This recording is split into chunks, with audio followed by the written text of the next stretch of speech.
Last time on Racer TV, Caleb Russell continued where he left off. And now, ladies and gentlemen, if you would please remain standing, stand at attention. To another second place position. And of course, Chris Buck was able to capture his first podium in over a year. What happens today in Georgia? Stick around. GNCC Live starts now.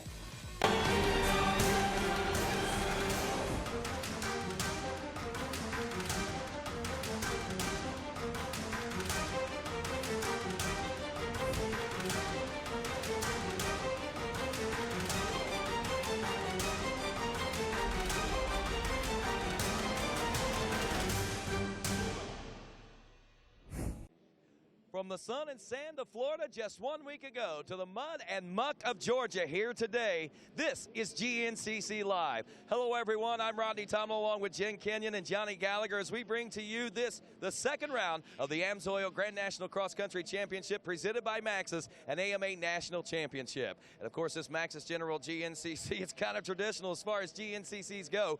Some rain falling there on Thursday night leading into Friday made for some muddy and mucky conditions for, obviously, the GNCC Racing Nation's arrival, but then on Saturday the rain subsided. It was a little muddy and mucky for the ATVs yesterday, but the track is shaping up and perfect and prime for today. And of course, we've got a big day of racing ahead of us, and to set the stage, let's head down to Jen Kenyon.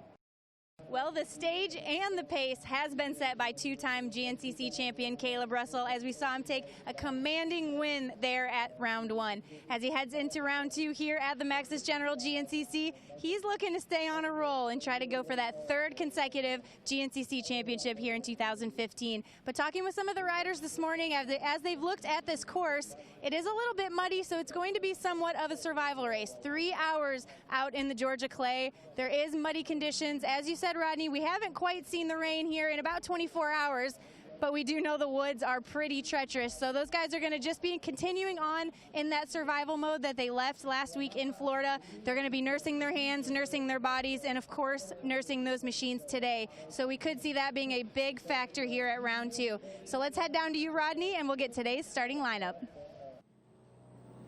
And thank you, Jen, and welcome once again along RacerTV.com here to GNCC Live as we make our way down here to the starting line and the start of this second round of the AMSOIL GNCC series with this Maxxis General GNCC. Right now, our machines are warming up their final moments before the start of today's GNCC racing action. And if you joined us yesterday on GNCC Live, you know that we had lots of mud, and it was a challenging race course to say the least. Today, still some challenges out there, but the race lines are a lot more identifiable, and there's some new virgin terrain out there for these guys. So they're going to have a great racetrack laid out before them today and some great racing action as we get to set the stage for the 2015 AMSOIL GNCC Racing Championship. Caleb Russell coming into this one with a round one win, his first ever season opener, something that we've never seen him do in the sands of Florida. So therefore today he will be riding with the reversed background number plates, the red number with the white backgrounds, where everyone else will be riding with red backgrounds and white numbers on their plates. Now we see the bikes are starting to wind down, and Ricky Towery begins to shut these bikes down as we get set to introduce to you our top XC1 pros for this Maxxis General GNCC.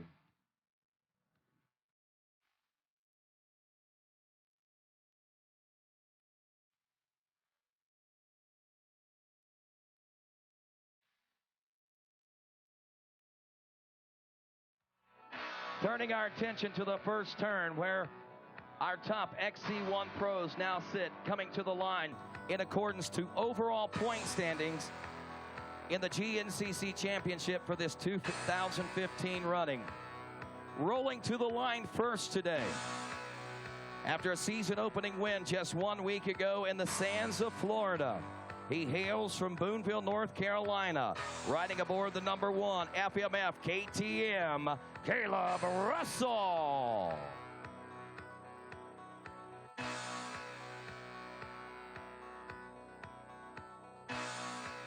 Rolling to the line today, second in points.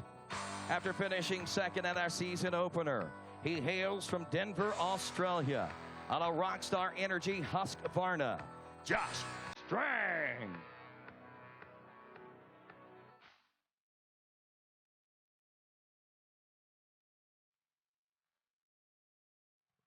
Rolling to the line third today after a season opening third place position, his best finish in over a year.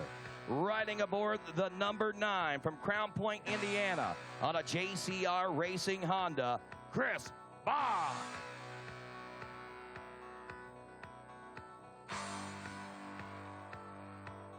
Rolling to the line today, 4th in points. After a great season opening round, he rides aboard a new team, the 989 from Williamstown, West Virginia, on a Rocky Mountain ATV MC KR4 FAR Amsoil-backed Husqvarna, Bad Duval.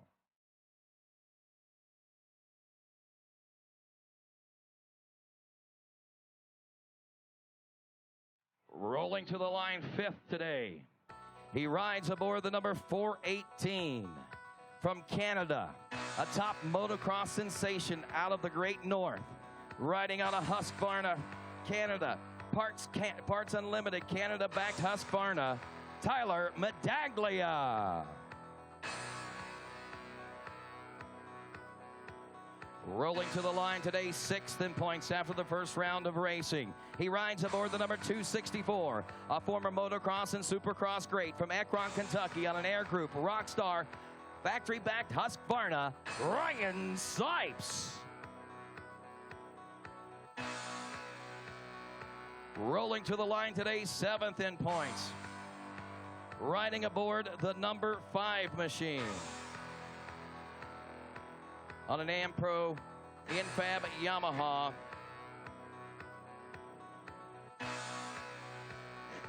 Grant Baylor. Rolling to the line today next, on board the number 3 machine, he is 8th in points. On the number 3 from Cookeville, Tennessee, on an Infab AmPro Yamaha, Jordan Ashburn.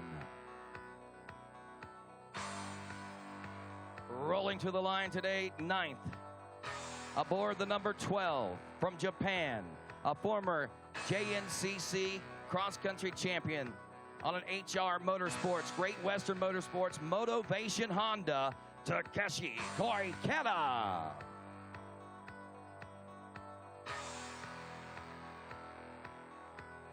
Rolling to the line next, aboard the number 113 from right here out of the great state of Georgia, on an FMF KTM, Russell Bobbitt.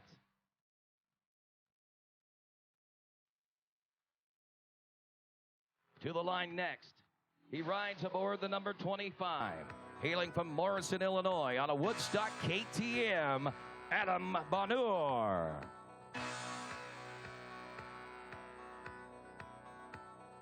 Rolling to the line next, he rides aboard the number 331 from Australia on an Infab AmPro Yamaha, Daniel Milner.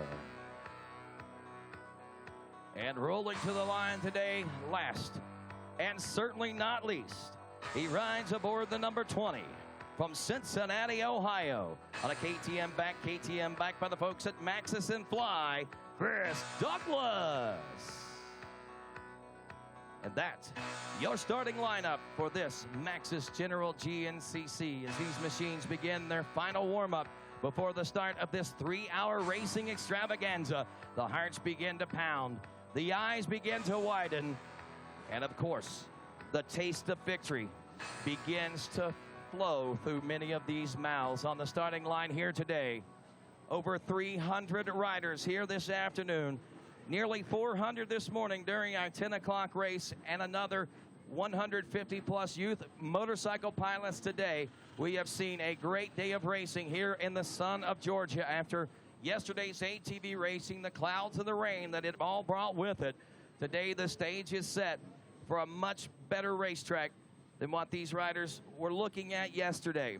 If you look back 1 year ago here at the Maxxis General GNCC, it started out as a beautiful sunshiny weekend, but when we woke up, the clouds began to roll in, and by 1 o'clock only a year ago, it was a mud bath. The rains fell, torrential downpours. The ground began to open up and absorb the motorcycles and the racers as they made their way around this course, leaving many motorcycles literally buried to their seats in the mud here in the clay of Georgia. That should not be the case today. At least most of the track is in pretty good condition. And folks are anticipating a great race and a possible shakeup to watch taking place in this GNCC Racing Nation. Ricky Towery makes his way out to the first turn, and now our starting sequence is about to get underway. As all eyes now begin to focus on the man in the black and white striped shirt. Our official start man and finish line flagger, Ricky Towery, lets us know 1 minute before the start of this Maxxis General GNCC. You can feel the excitement in the air, folks. You can feel the tension, the anticipation, the hunger and the desire as these riders all get set to tackle that first turn. Our front row looking to take home possibly $200 in the All Balls Racing Whole Shot Award here today in the XC1 class. Our XC2 Pro Lights class will be racing for a $100 Hot Cams Whole Shot Award. Unleash the power within. And right now, the power is about to be unleashed from that XC1 Pro class. We're down to less than 30 seconds. I got to ask you, Georgia race fans, are you ready to go GNCC Racing? Come on, Georgia, I know you can do better than that. I'm going to ask you one more time. Are you ready to go GNCC Racing? 10 seconds. And row number 1, the XC1 Pro, will be off and rolling at our Maxxis General GNCC. Caleb Russell off to a great start. He's got the inside line. Can he take the whole shot? And he will by about 5 bike lengths.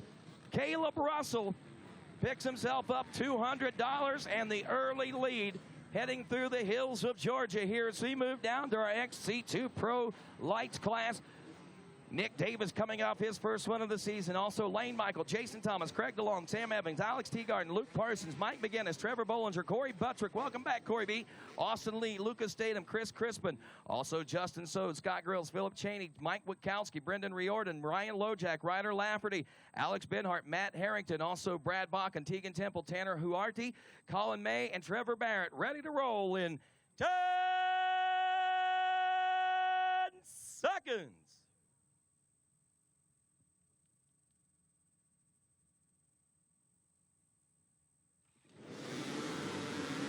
The green flag is waved. The kick starts are down. Riders into the first turn, jockeying for that $100 whole shot. A couple down, but it's going to be, whoa, the 301 maybe.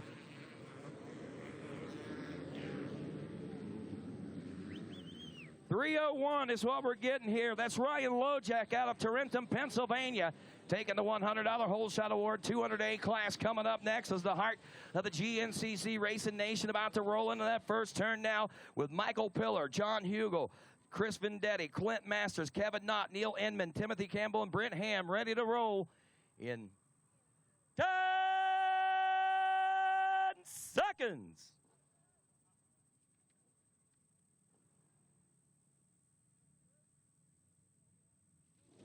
Kick starts down on this one as that green flag flies. That 41 machine trying to get off to a good jump off the line. Let's see who's going to snag the early lead in this one. It's the 41 machine, but his GNCC number 101, Chris Vendetti out of Fort Mill, South Carolina on Ape Graphics, Triangle Cycles, Miami Black Shop, or Bike Shop, back machine, 250A class, 50 riders in this one. Oh my, folks. 50 riders, Vincent Smith, Mason Atherton, Evan Earl, Colin Keegan, Justin Leonard, Dylan Stout, also Jeremy Smith, John Toth, Ryan Slopko, Gary Miles, Russell Smith, Cole Kirkhoff, Jesse Arsenal, Brett Zomchak, Vance Francis, and more in 10 seconds. 50 riders in our 250A class.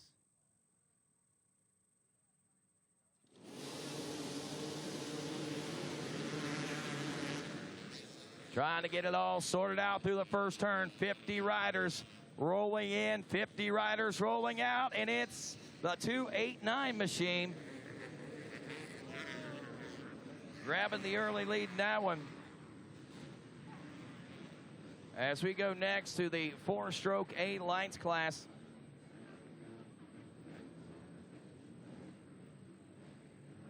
We got Brady Myers in this one, along with Braxton McGee, Josh Lee, Christopher McManus, Ethan Jottis, Cody Pingley, Dawson Dunnick, Garrett Duncan, also Valen Garrison, Mac Jones, Drexel Payne, Tyler Darman, Tyler Braniff, Gary Inman, Tanner Way, Dylan Bean, Anthony Stone, Tristan Landon, Logan Papu, Jake Froman, and Dylan Dela Cruz.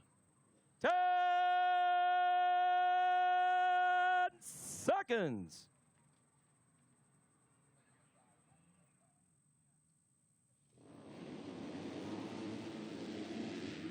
Well, last week, Tristan Landon grabbed the hole shot and took it home to a win. Let's see what happens here today. This four-stroke A-Lights class Landon back out front once again.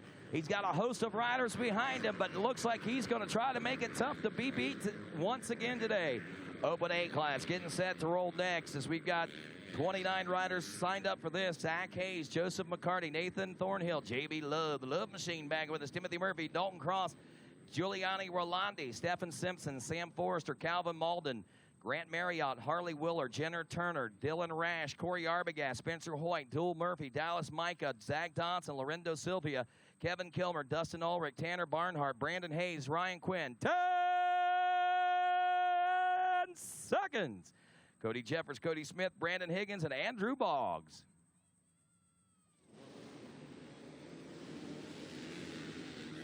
Come on, Brandon. You heard the crowd screaming there just a moment ago. Can Brandon make it happen? Let's see what happens.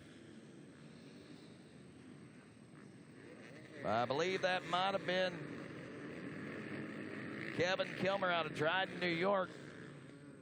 As we go to the Senior A 40-plus class now, Shotgun Sean Remington with us, Harry Englehart, Brett Turchilla, Dwayne Connor, Francis Corsall, Edgar Davis, Bob Bergman, Kenji Hayashi, Iki Toda, also John Leonard, Billy Schlag, Charles Baldwin, Joselie Cutilis, and David Giuliano. 10 seconds.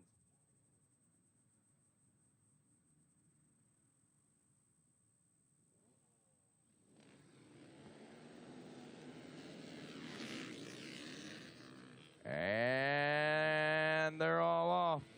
I believe we may have had the 70 of Harry Englehart start a little early. He waited till last to go and let everyone take off. The 431, though, Billy Schlag from Mechanicsville, Maryland on the Ken to Fly MFI back machine pulls out to the early lead as we now turn our attention down to the Vet A30-plus class.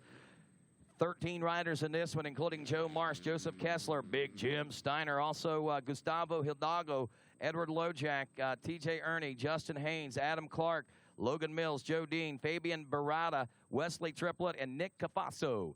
10 seconds.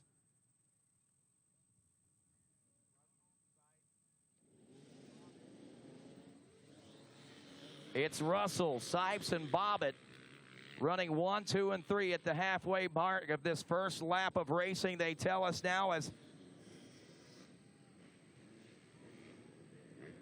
we've got our Vet A30-plus class off and rolling. I believe that was TJ Ernie, the 323, taking the early lead in that as we turn our attention back now to the Junior A 25-plus. This is Junior A-B. Riders like Matthew White, Brandon Gosnell, Janik Niddle, Gregory Roberts, and Eric Breitmeyer. 10 seconds.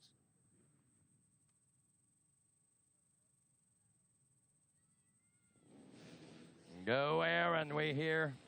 Eric, I guess that would have been go. Eric, let's see if Eric heard the call there as they round the first turn. Whoa, down goes your early leader there.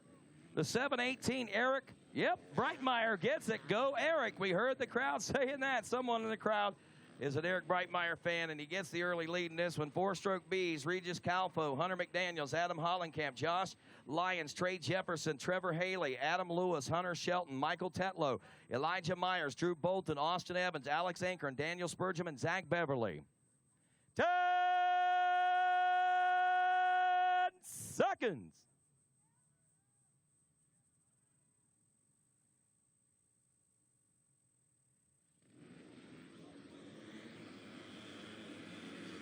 Words of encouragement coming from out of the crowd for riders, but the 971 of Zach Beverly. Oh, maybe. Oh, 1 was in there as well, but the 971 Zach Beverly gets the lead. Daniel Spurgeon just about took it down on the 911 machine, but he regains composure. Back now to the 250B class. Mike Miller, Cole Madison, Alessio Martins. Also, we got Frank Gallo, Chris Stapler, Brian Klementowski, David Rep, Cameron Pickens, Max Horesco, Mike DeLeese, also Zachary Toth, Will Hart, Connor Keegan, Julian McIntyre, Judd Lott, Coleman Brinson, Ethan Fitzgerald, Justin Murphy. 10 seconds. Also, Alex Setzer, James McCullers, Ryan McManus, Cope Beckert, also Taylor Falk, Zachary Sanders, Brewer Cawley, Cody Aliff, Alex McLaughlin, Adam Anderson, Charles Morrison, and Noah Martz. Round that first turn they go. 3:22 got the early lead on the bike. Let's see if that's who it is as he comes around. 3:82, Brian Klementowski taking the early lead in this 250B class.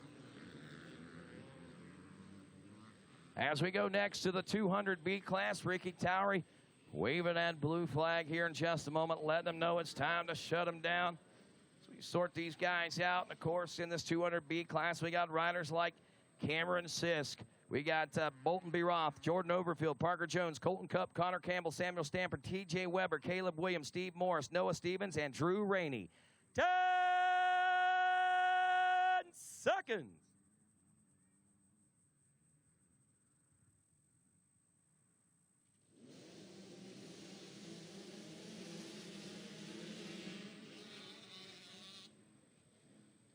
.258, Bolton Dural on that Suzuki gets swallowed up in that first turn, but it's going to be the 654. Noah Stevens getting the early lead in this one out of Valdez, North Carolina.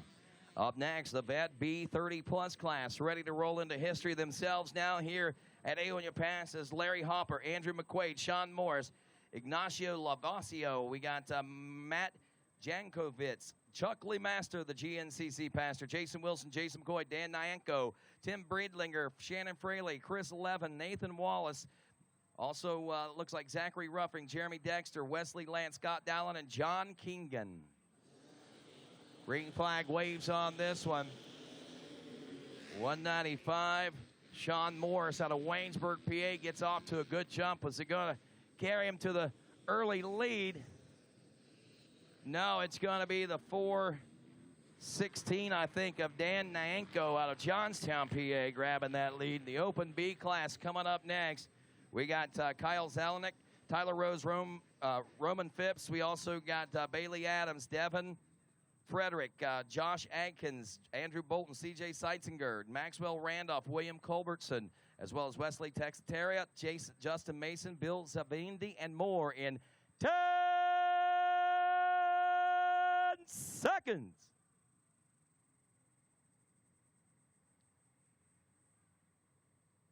Jeremy Pascal, Eric Kubik's, also Josh Mest, Gregory Coffey, Andrew Wilson, Kenneth Wilson, James Harshberger, Michael Hall, Eric Souders, and Dustin Stanley. 219, Tyler Rose out of Buckton, Ohio, grabs the early lead in that one. And now the Senior B 40-plus class, our final start here today. Getting ready to roll into the wonders of Georgia. William Lackey, Scott Campbell, Mark Atkins, Mark Proper, Richard Setzer, Don Mahaffey, Robert Cornish, Devin Ferguson, Anthony Reed, Tony Snyder, Mike Zabarek, Mike Beckett, Will Gribben, Scott Campbell, and Mike Cockman. 10 seconds. Senior B 40-plus.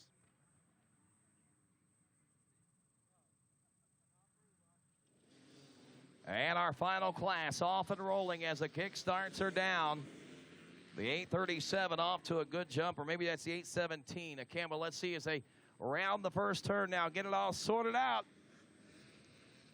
It's actually the 079, the 79 of William Lackey out of Hickory, North Carolina, grabbing the early lead in this one. We still got one rider making his way off the start line right now into the first turn. So all of our riders are off the start line, and we have some 300-plus competitors making their way through these rolling hills of Georgia in this 3-hour race. And, of course, we got a lot to sort out, a lot of great things going on. We'll sort it all out and let you know what's going on when we return here on GNCC Live right after this. This RacerTV.com live broadcast is brought to you by AMSOIL, the first in synthetics. By RockyMountainATVMC.com. Get ready. And Maxxis. Find your flow.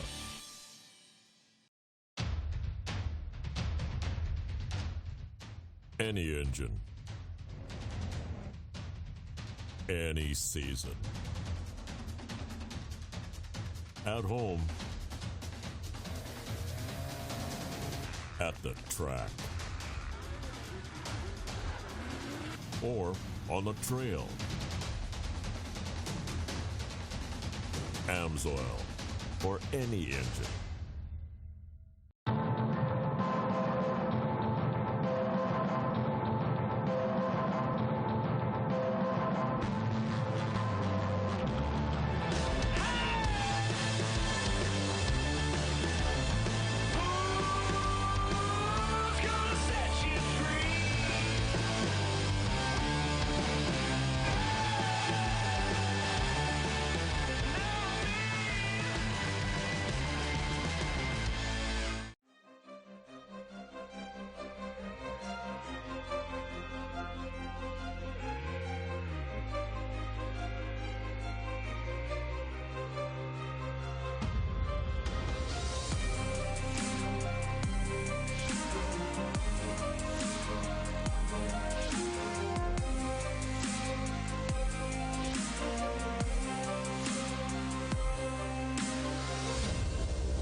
I'm a sore loser.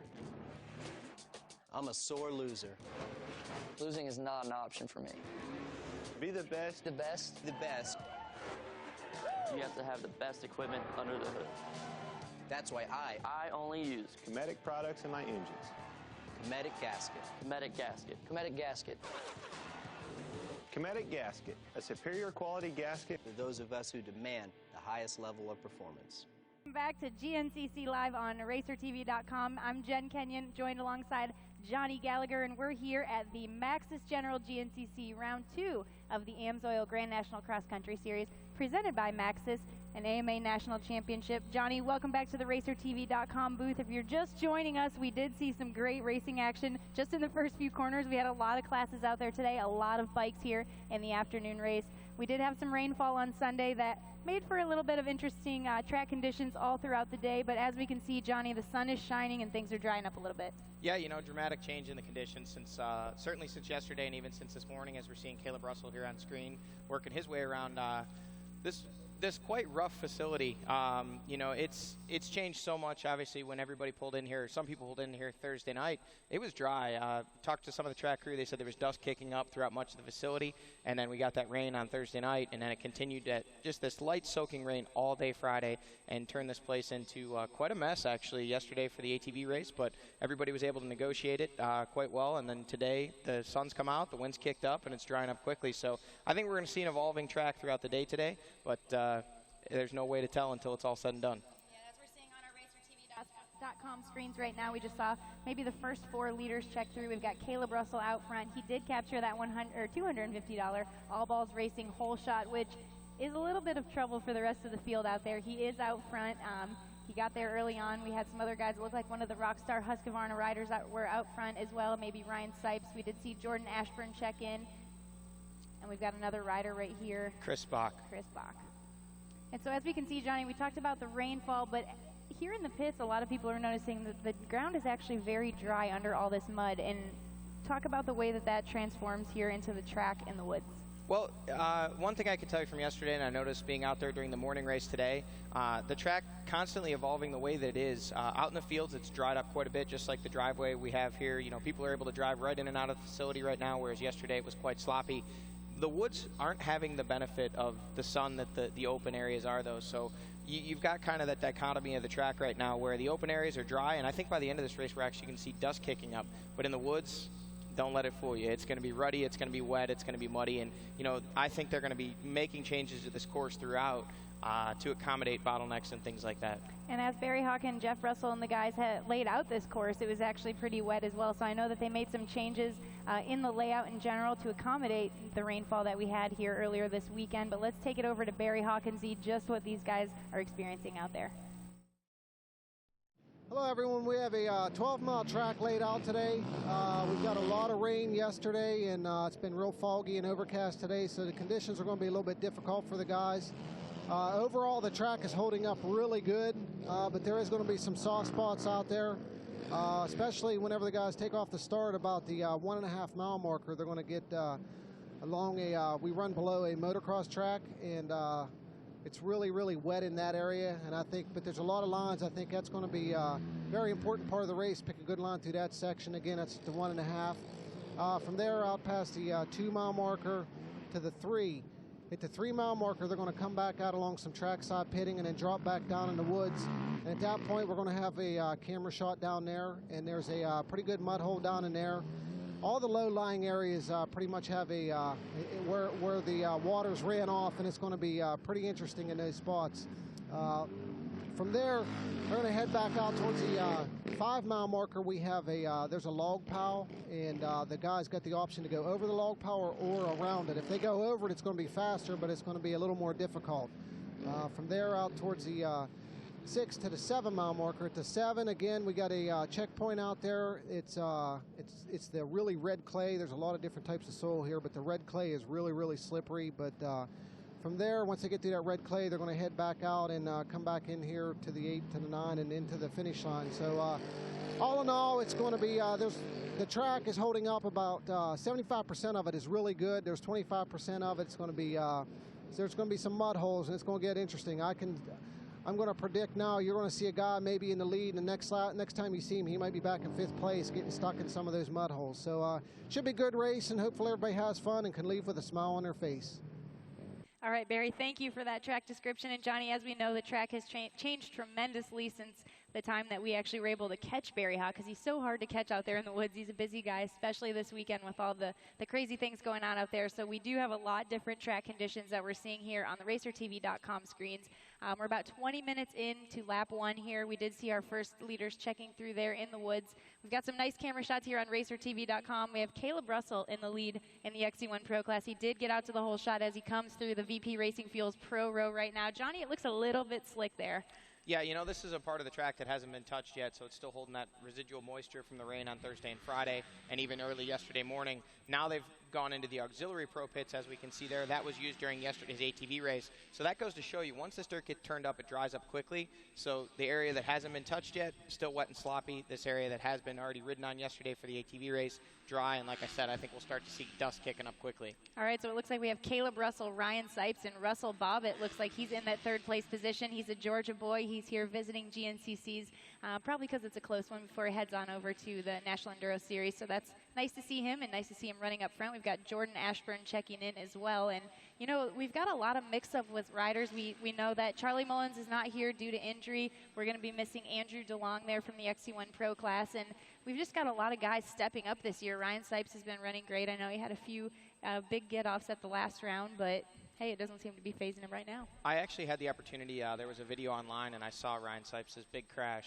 It was over Thad's shoulder. They were filming, and you know, it's pretty gnarly if he was able to get up from that and ultimately finish the race, and then, you know, still do what he's doing here today and running so well. So obviously he's recovered quickly from any injuries he may have had, and he's on the gas hard already here today early. And there we see Russell Bobbitt, as you mentioned, you know, kind of well known for his enduro skills, but you know, a Georgia boy probably said, hey, it's an off weekend for me. I'm going to go out there, and I believe that was Josh Strang just behind Russell Bobbitt there. We also saw Jordan Ashburn check in. So these guys are they're on the gas here early, and you know, we haven't seen things string out like this early, so it's probably lending itself to the conditions with these guys picking lines and trying to take their time.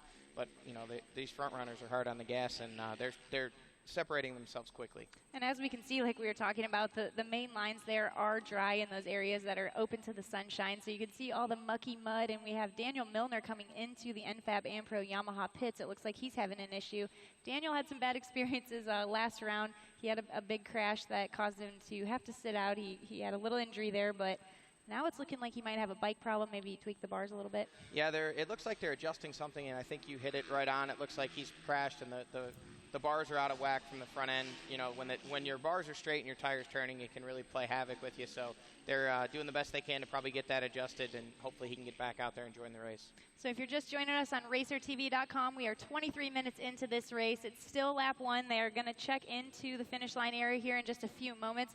We see Caleb Russell out front, Ryan Sipes, Russell Bobbitt.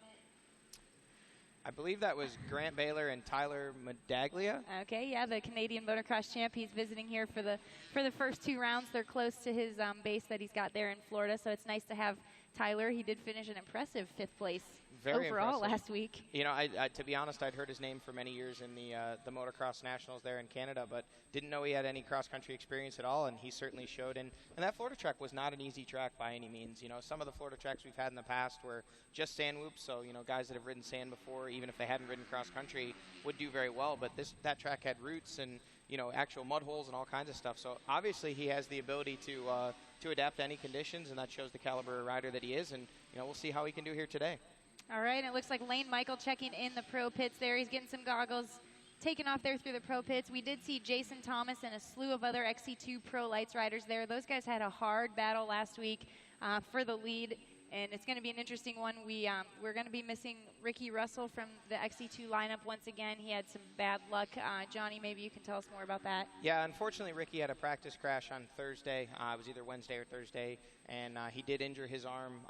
He's had some x-rays, and not exactly sure exactly. I'll let him explain exactly what the extent of his injuries are, but he is in a soft cast this weekend. Last I talked to him, his plan was to take off this weekend, try and heal up, and he does still want to contend for the XC2 championship, you know, and obviously with a 13-round series, anything can happen. He had a solid 2nd place at the first round, so he's going to rely on those points, take this weekend off, take the extra 2 weeks to heal. This is still his focus this series, and he still intends to come out here and contend for a championship.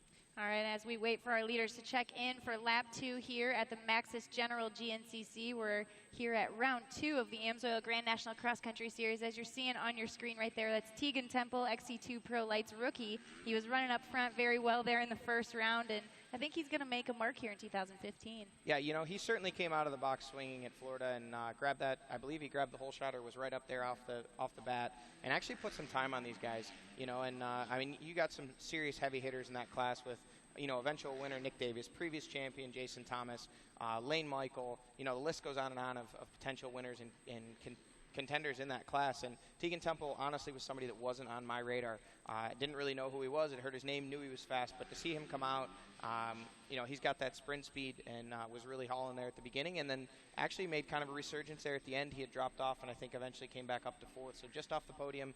Looks like he's struggling a little bit here early, obviously, having quite a lengthy goggle stop.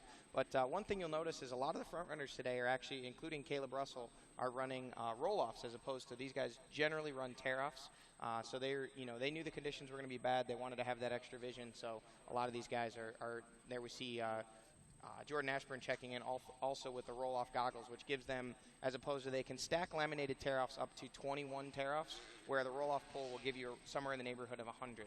So, but it does give you a smaller field of vision, but obviously these guys are opting for the longevity rather than the clarity of vision today. All right, and we're seeing quite a bit of action from our front runners here right now on the first lap. It looks like, I don't think I saw Ryan Sipes checking in that number 2 spot. It looked like it was Caleb, Russell Bobbitt, Josh Strang up there in the top 3 now. So things have switched up here just a little bit. Our screens are following Thad Duvall as he makes his way through the pack here. And a little bit far back. This is the backside of the FMF PowerPoint. Great spectating area for anybody here at the track. Work your way over there. It actually works its way through 2 directions. Comes through on the way back, on the way by at roughly the 6-mile marker, and then again here just before the finish. So this is around the 10-mile marker.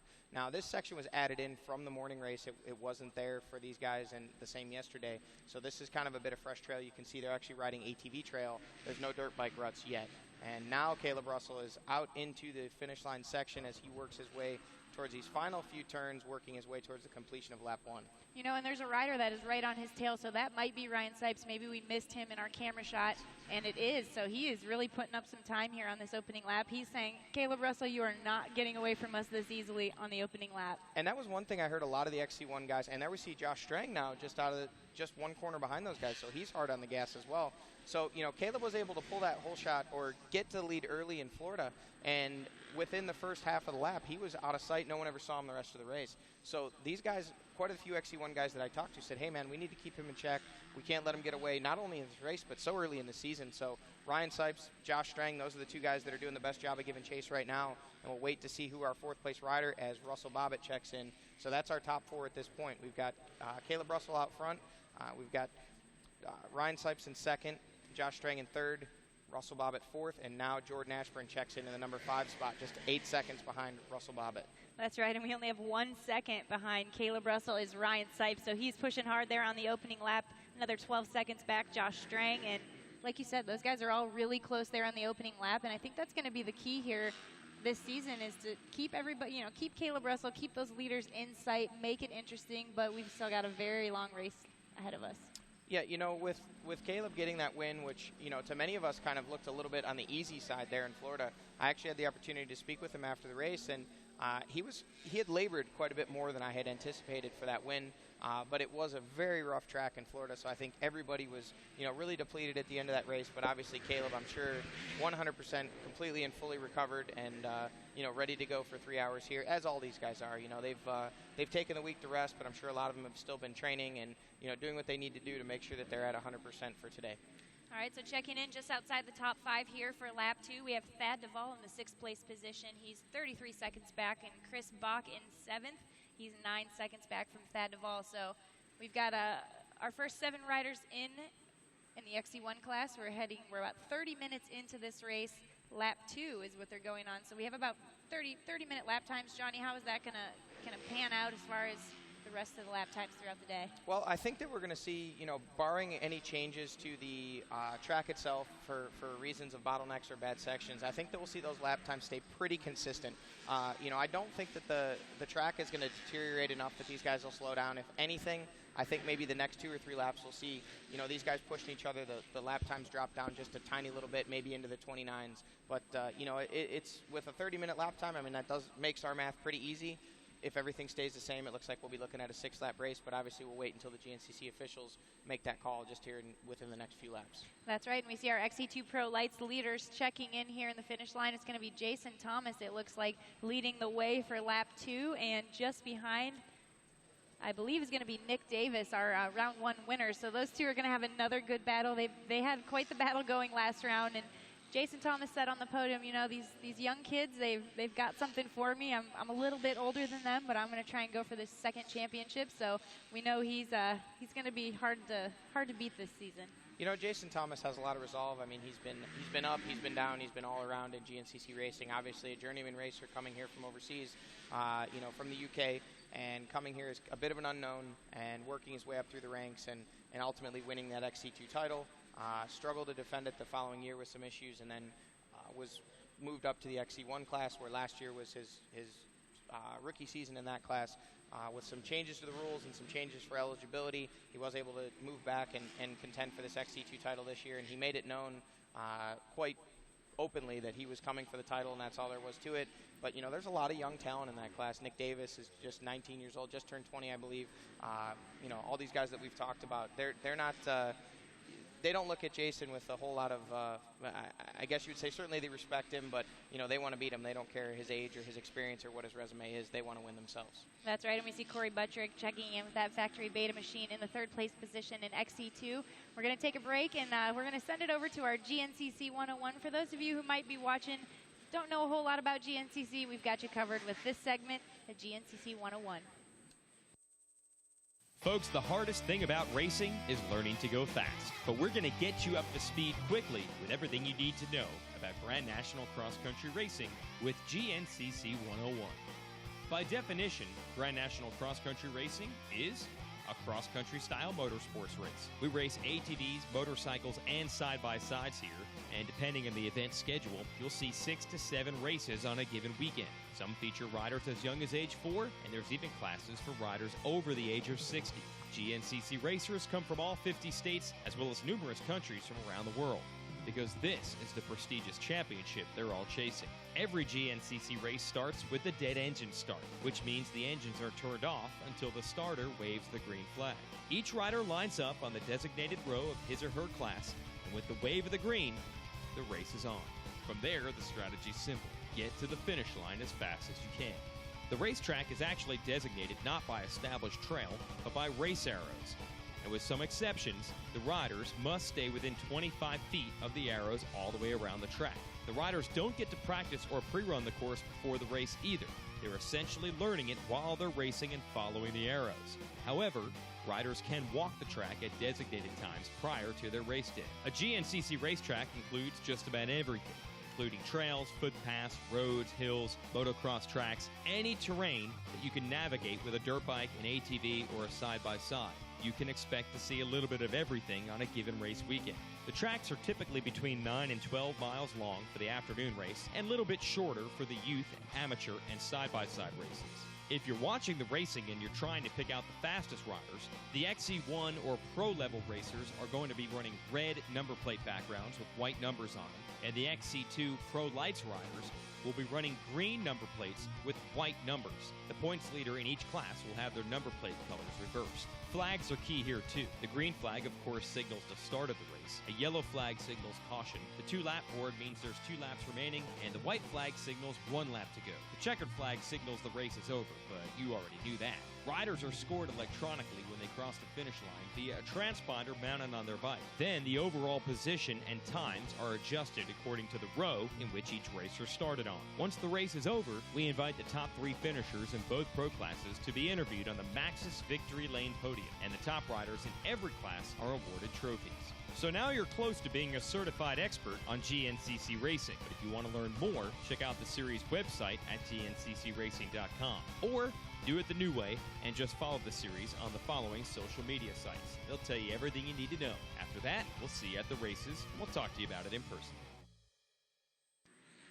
And there you go. That's how you go GNCC Racing. And right there is how you get your Moto Tees Event souvenir shirts. You walk right up and you get those. So those of you at home can get your own Johnny Gallagher specialty tee. That's right, Johnny Gallagher, our co-host, featured on the ATV shirt. And you can go to GNCCRacing.com where you'll be able to order those right online here today, Johnny. And, wow, congratulations, man. You're a pretty popular dude around here.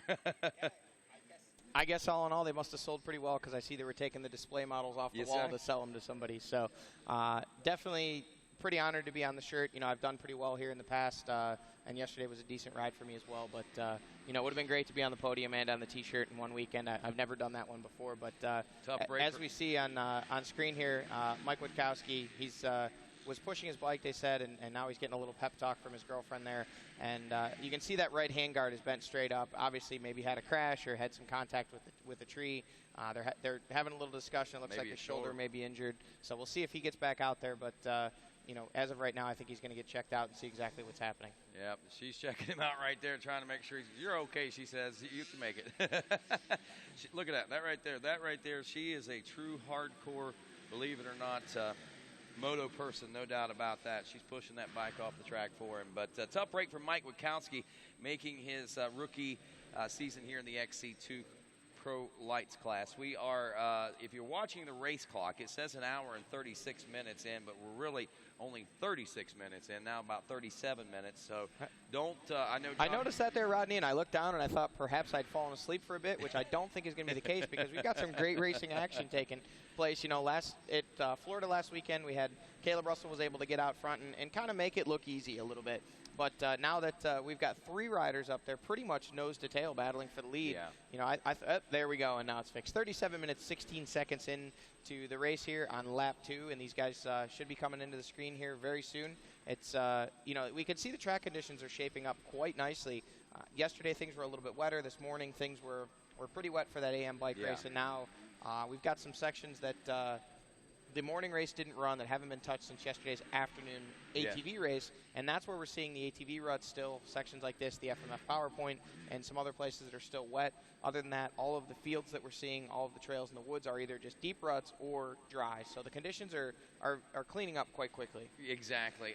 And Johnny, watching this particular section of the track right here, it's hard to tell just exactly how steep or this little downhill is. But I could tell yesterday in watching these ATVs right through this section of the track, and even the UTVs there last evening, I think they used this section of the track also. There is something there that is kind of challenging for these guys. Yeah, actually, the FMF PowerPoint, this is the back side of it here. We had seen the other side of it before.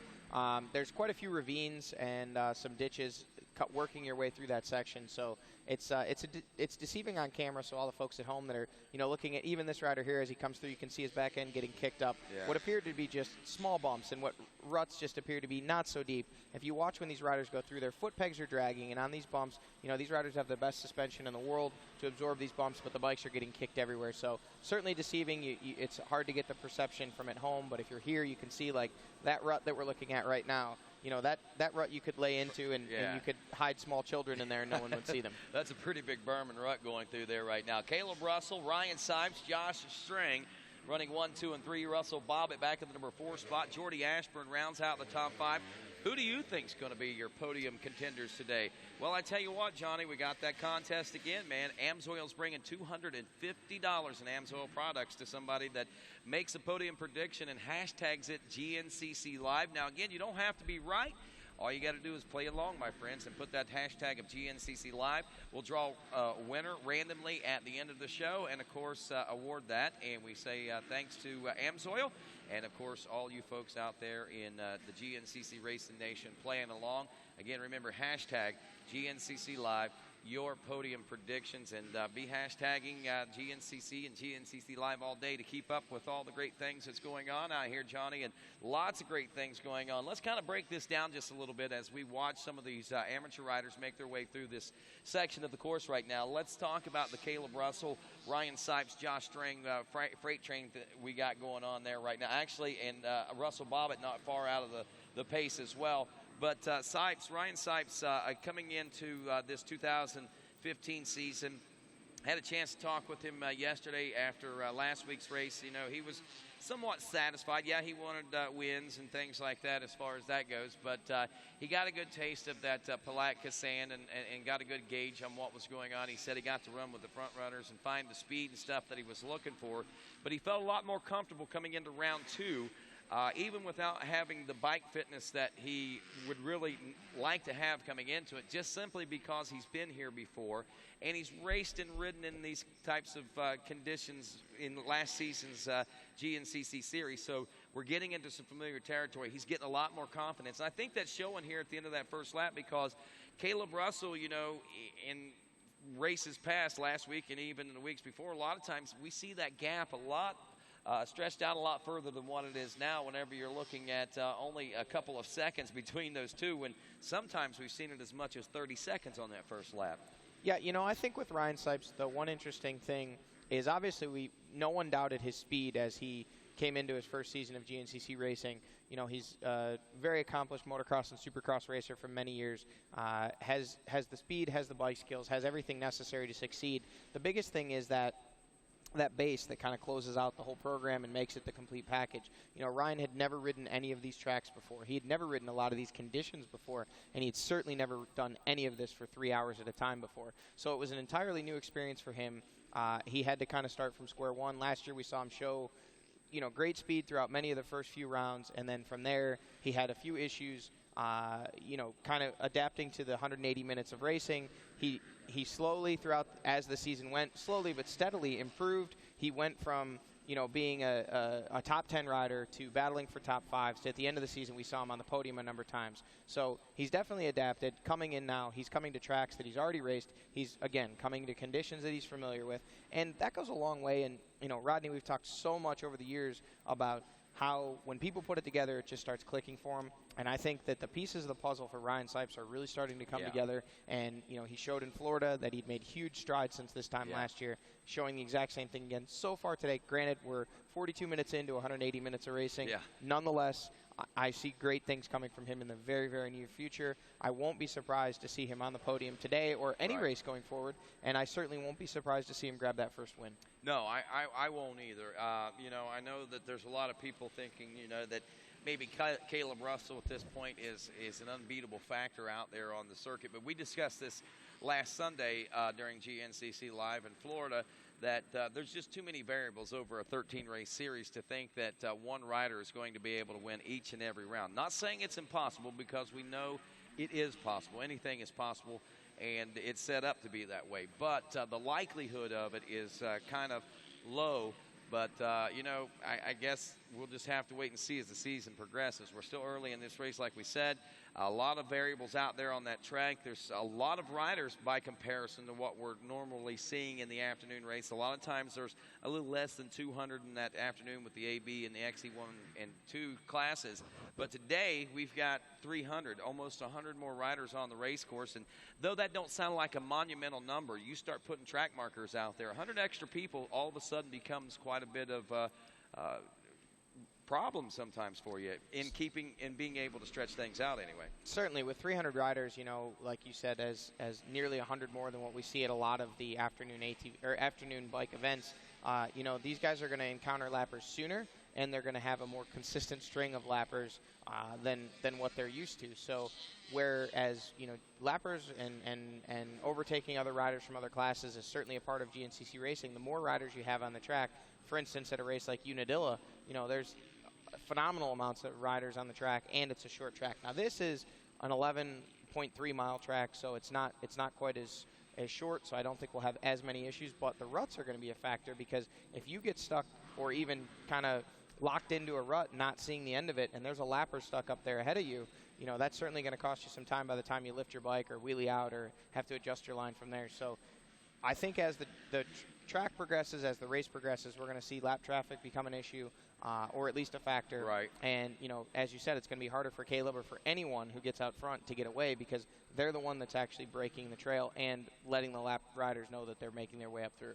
Well, I tell you, one other thing that's going to make it a little tough is for Caleb Russell is the fact that Ryan Sipes is right behind him. The one thing that he said is he likes to ride with Caleb Russell, just from the simple fact, and I think all these guys feel the same way, they can watch how he rides, watch his lines, and see just exactly where the differences are that might be separating them. And oftentimes it's a good learning experience. Though they might not be able to keep the pace that race, what they can do is take what they've learned during that mile, 2 miles, 3 mile stretch they were following that rider, and take it home and adapt it to their riding abilities. Certainly, for anybody to make improvements, as we see Caleb Russell working his way through the FMF PowerPoint section, and so far we don't see anybody's tail. As the camera pans back, we'll have to see if he's been able to shake Ryan Sipes, and it looks like, at least for the time being, he has. Now we see Josh Strang into the number 2 spot, so we've had a shake up there. Yep. And you know, but again, these guys, you know, it's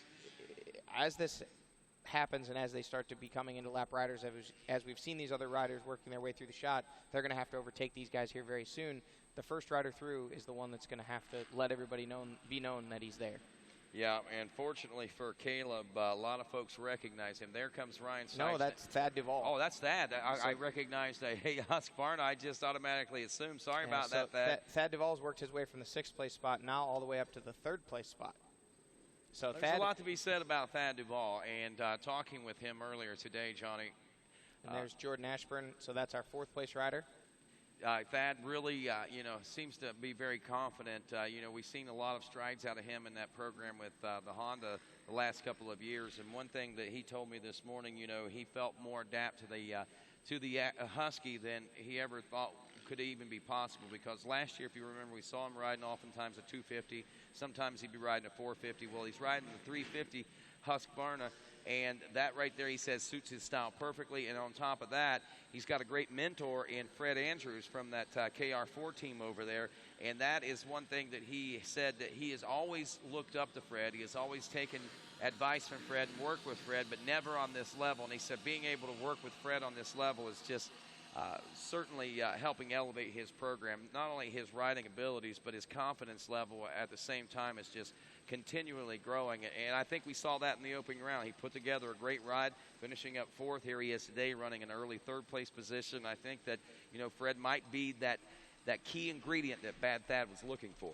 Well, you know, it's been such a long time that we've been talking about Thad Duvall. You know, even as a youth rider, he obviously had the talent, the skill set, the desire and the knowledge to be successful in GNCC racing. Won youth championships, won amateur championships, won an XC2 title, and this is dating back to 2006, 2005, 2004, going way back into the early 2000s, and then when Thad made the switch to XC1, he's ridden a couple different bikes for several different teams.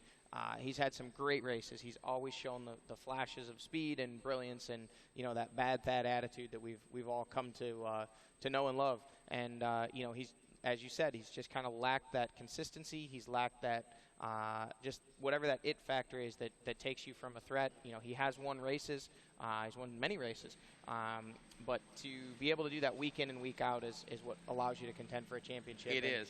And guidance out of, the support that you get out of the KR4 team, number one, and then the guidance from FAR, Fred Andrews Racing, and Tim and Fred Andrews himself is amazing, just to be able to take that and run with it. And, Thad's dad, Chad, has always been a great mentor for him. And he even said, Dad is great, but, and I still listen to Dad, but he said, since Fred has come along, he's really helped elevate that program. And I can't wait to see how it translates. And I think right now we're seeing how it translates, honestly. Yeah, it's certainly, early in the season yet, but with a solid fourth-place finish, just barely off the podium there. Is that Jen Kenyon? Jen, you got an update for us? Thought I heard somebody knocking on the microphone there for a moment. Rodney, to be honest, I was testing my microphone because these guys are going to be coming into the pit area here in just a few moments, but you are on it. See, I thought I heard a little cue there. So Jenny on the spot is getting on it right now. Jen, what is going on right now? Well, like you guys said, we have some mix-ups there in the top three running, so we're going to head over, try to see if we can get a location on Ryan Sipes and make sure that he is still checking through because we didn't see him there on the screen. And, of course, we're going to try and see what the pit strategies are going to be like here in the first 3 laps and try to see if we can nail down when they're going to come in for some fuel. I'll tell you what, Johnny, I think that there's a lot of people wondering what did and what could possibly be going on with Ryan Sipes right now. Starting off so strong, I know probably, I can tell you exactly what's happened. He is, if he has not had a mechanical issue, I'm sure that he was just trying to keep pace with Caleb, as Caleb Russell makes his way through the pits right now, going to make a pit stop. I'd say that maybe trying to keep that pace, he might have forced himself into a little mistake. Well, we do need to be clear, Rodney, before we jump to any conclusions. We didn't see Ryan Sipes on the screen, and that doesn't mean he didn't come through. The camera pans back and forth. So until we have official scoring or official confirmation, we're going to assume that Ryan Sipes is still out there. We know he was not in the second place position. It was Josh Strang, who is now checking in and has already stopped off camera. It looked like he had come out of his pits. We'll get an update, maybe if we can, from Jen to find out if he stopped. But he has now worked his way through the VP Fuels Pro Row. And so we've got Caleb Russell in lead. That was Josh Strang in second. And now we wait for our third-place rider, who at last thought on the screen we believe was Thad Duvall. I see one of the KR4 guys waving, so it is Thad Duvall in third. Here early he's taking a splash of gas in that Husky 350. Doesn't look like he's taking goggles, so that just goes to show this track is tacked up nicely. He's just got the tear-offs, no roll-offs, and he's content with the goggles he has. Now we see Jordan Ashburn sweeping around the outside. Momentarily takes over the third-place position. We'll see if Jordan brings it into the M-Pro Yamaha pits, which he did not. Jordan bypasses the pits that lap, so overtakes Thad for that third-place position. Hey, guys, actually, I'm going to chime in. We did see Ryan Sipes. He still has that third-place position. He's just probably 5 or 6 seconds ahead of the Duvall Ashburn right there, so he is still up there. I still didn't see him. We were watching the screen and did see him go by. But like you said, the camera whips and pans and stuff like that, so sometimes we do miss things. And that's good news. And obviously something came up. He lost not a lot of time, but some time out there on both Caleb Russell and now Josh Strang, who is running in that number 2 spot. Jen Kenyon reports that now it is the third-place position for Ryan Sipes. So he must have really gotten covered up in mud. Maybe we're just not recognizing him. Our apologies to Ryan Sipes and the viewers at home. We've missed him twice, so that's our bad. And there he is. Now we'll know. We got the shroud swinging. That's Ryan Sipes. So there's our third-place rider, and he's still hard on the gas. And a radiator shroud flopping, too, so that could explain a little bit. Yeah, perhaps some contact with one of these Georgia trees. And now we see Jordan Ashburn in the 4th place position. And just behind him is Thad Duvall in the 5th place position. So now we've clarified that. We've got Ryan Sipes still in the 3rd place position, Josh Strang in 2nd, Caleb Russell leading. And then in the 4th place position, we have Jordan Ashburn. 5th place is Thad Duvall. And we wait. Here's Russell Bobbitt, now our 6th place rider. And, Russell's still hanging tough there. He's an enduro guy, but 52 minutes into this, the enduro guys obviously are more accustomed to the shorter sprints, but, Russell hanging tough here and showing his speed nice and early. And that looks to be Grant Baylor working his way through the pro pits now.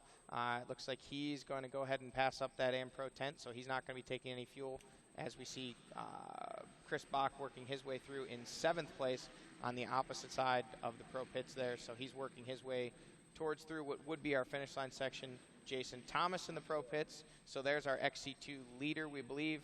You see the hand signal, which means I believe he's going to be coming in and want some assistance there in the pits. We see him stopping under the Maxxis tents. It looks like Shane Watts with the fuel jug. So Jason getting some fuel and waiting to see if we can see Nick Davis, if he is still there. It's maybe him just off to our screen to the left. And that is Nick Davis. So we still have Jason Thomas leading, Nick Davis in 2nd, and I believe that was Tyler Medaglia just behind them, so that's one of our XC1 riders. You know, guys, it's really interesting. Normally we see the pit crews telling the riders when to stop, but Jason Thomas came through Pro Row, and he made that motion, like you said, for those guys to gas him, and kind of looks like it took him off guard a little bit, so he is apparently calling the shots out there. Well, sometimes you'll see that happen. Thanks a lot, Jen, and you'll see that happen sometimes, but, one thing that I think we seen happen last week, and it kind of paid huge dividends for him last week, if memory serves me correct. But Jordan Ashburn, I think, did the same type of thing last week as far as the pit stops are concerned. When everyone else was stopping on that first lap, I think he went ahead and stuck it out one more lap, and it did. He kind of played and worked out in his favor, I think. One thing that we'll see, Rodney, is a lot of times they can have a pre-planned strategy ahead of time, which appears may have been the case with Jason Thomas and Shane Watts there, and then something transpired during the course of that first 2 laps, whether it be that he was needing goggles or perhaps, his hands were a little bit muddy, or maybe he just felt that they were consuming more fuel or less fuel than what they had originally anticipated. So ultimately with a lot of these crews, although the pit crews and their spotters and their track crew guys will tell them, what they think, it's ultimately the decision comes up to the rider. They're the ones that are on the machine. They know best what's going on with their equipment and themselves. Most certainly, and oftentimes they can gauge themselves what's going on out there because they are the ones having to ride these conditions, and the conditions just seemingly getting better and better. I know the shots that we have seen so far on Racer TV have all been shots of track turning around, but as you pointed out a little bit ago, Johnny, that there are some of those low-lying areas out there, and that are softer and wetter and muddier, and that's why we're seeing a lot of the mud spray on a lot of the different riders, especially a lot of the lapped riders. And there's one of the mud holes right there. As you can see, a rider tried to make it through that portion and didn't quite work out, but some of these guys, they figure out sometimes the long way around is the faster way around. That's the way Caleb Russell's riding that section right now. And you can see these guys, their head's constantly on a swivel. They're checking out the lines. They're figuring out what they need to do to get through here with minimal effort and without taking a chance of getting stuck. You can see Caleb riding a lot of wide lines and then crossing over the main rut. And that's one thing that these guys will do to try and keep themselves out of trouble, and it's working great so far for Caleb. As we see, he's put some time on Josh Strang. They were quite a bit closer when we saw him last. So now we see Josh several seconds back. So we have to wonder if Josh ran into trouble or if Caleb's picked up the pace a little bit. I would almost have to say that maybe Caleb's trying to pick up the pace. That's one thing that it oftentimes seems like he does at this point. He really tries to do the run and gun and stretch things out toward the midway point of the race, but we'll see if it works out for him. Got a rider laying it down there. I don't think that's one of our pro riders there, but we should be seeing those guys check in here soon. There's Jordan Ashburn and Thad Duvall, so I don't know if we missed Ryan Sipes yet again. And we see, look at these guys, they're using that bike for traction. You got to do what you got to get through to GNCC Racing. Yeah. And, Jordan Ashburn and Thad Duvall stayed on the gas, made that line out around, and that guy will pick that bike up and be on his way. Yeah, good observation there, Johnny. I don't recall seeing that 264 machine go through again. But again, it's kind of camouflaged, I think, in this Georgia mud. We're going to make the assumption that he did come through until we see otherwise, because we've and there is Russell Bobbitt. So we'll assume that we missed Ryan Sipes again, and our apologies for that. We're doing our best here. Real tree. He's definitely got the stealth technique going on today, because he's busting right through the camera view without us seeing him. So Russell Bobbitt now checking his way through, looking really good out there. And now we see Caleb Russell working his way out through the final turns as they come to the finish line. The real tree, just like camouflage, man. I'm telling you, Ryan Sipes is it. And Caleb Russell is on it right now as he nears the completion of lap number 2. We are looking at 57, almost 58 minutes into this race now. And according to timing and scoring, he's about a minute or so off pace, but that makes sense considering where the start of the race, the start line was in relationship to the finish line. Just a hair longer on that second lap on because of where we started from. But I tell you, looking at the lap times, it's not a whole lot different. I know that Caleb was, maybe a minute and a half plus or so, because Caleb Russell at that time turned to 29:59, and he was way shorter than that. He was at 28:20 the first lap. And so now Josh Strang checking in the number 2 spot. As we update the computer here, so we'll watch. Strang turned a 30-minute, 3-second lap time, 4 seconds slower than Russell. He's now 18.8 seconds. We'll call it 19 seconds behind Caleb Russell for the number 1 spot. And Thad Duvall has worked his way around Jordan Ashburn, so unless we've missed Ryan Sipes, still no Sipes as yet. So I don't believe we missed him this time. I think he has now dropped out of that 3rd place position, and that is definitely Thad Duvall there working his way through that right-hander, and now he crosses past and completes the end of lap 2, so that will move him into the 3rd place position. So we didn't miss Ryan Sipes that time. He is out there still circulating somewhere, we assume, but he is no longer your 3rd place rider. It is Thad Duvall in 3rd, Jordan Ashburn in 4th, and now we see, we just popped away from our screen there, but we see Jordan Ashburn in 4th, and then 5th was, and Nick Davis has taken over the lead in the XC2 class, so he's just ahead of Jason Thomas there, and now we see Russell Bobbitt working his way through the finish line in the number 5 position in the XC1 class. So taking a look at watching these XC1 standings right now, we have, like you say, Ashburn and Bobbitt 4th and 5th, behind Duvall in 3rd, Strang in 2nd, and Russell in 1st. But check out what was going on in the XC2 Pro Lights. Obviously, Jason Thomas, Nick Davis, they're running 1 and 2. Nick Davis gets around Jason, I believe that's what we noted right there a moment ago. But look back in the number 3 spot. There's Corey Buttrick is back out again this week on the beta machine.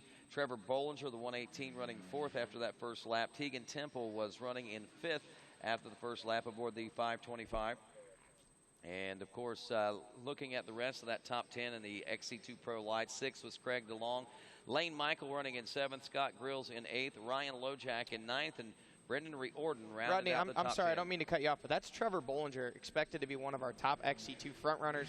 Looks like he's struggling a bit through the FMF PowerPoint section there. You can see he picked what appeared to be a good rut. The front end dropped, and he was just stuck just like that. So, certainly hasn't been the opening to the season that Trevor's wanted so far. Only an hour in, 2 hours left to go. Certainly still has the opportunity to possibly work his way back up in to a top 5 or maybe even a top 3 position. But he's been struggling just a bit so far today, and had some issues in Florida. I believe he had a big crash and was attended to by the medical staff and is okay and back here racing today. So we're going to hope that Trevor's able to gather things up and get back out there and get in the battle. Yep, he was seeming to be on point today. He talked about that little bit of an injury that happened, but he seemed to be confident that he was ready to go racing today.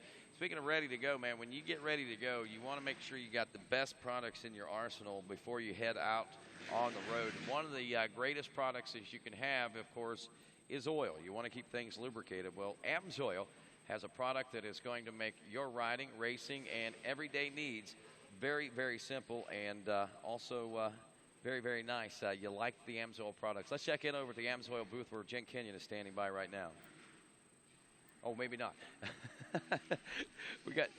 I misunderstood my cue on that one. So we got the great AMSOIL products over there that a number of things, motorcycles, big trucks, little trucks, cars, you name it, they're all all the oils and coolants are available for you there. Back out on the track now as we roll through this second lap, now actually third lap of racing for our leaders.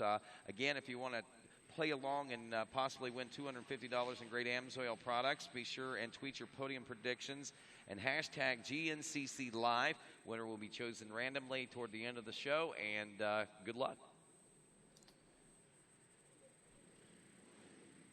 Right now, watching this FMF PowerPoint area, you look and you say there's not a lot of power there, but we saw exactly what it can do to you with Trevor Bollinger going there through there a few moments ago. Caleb Russell, on the other hand, chose to go a longer outside line that kept him out of that kind of trouble.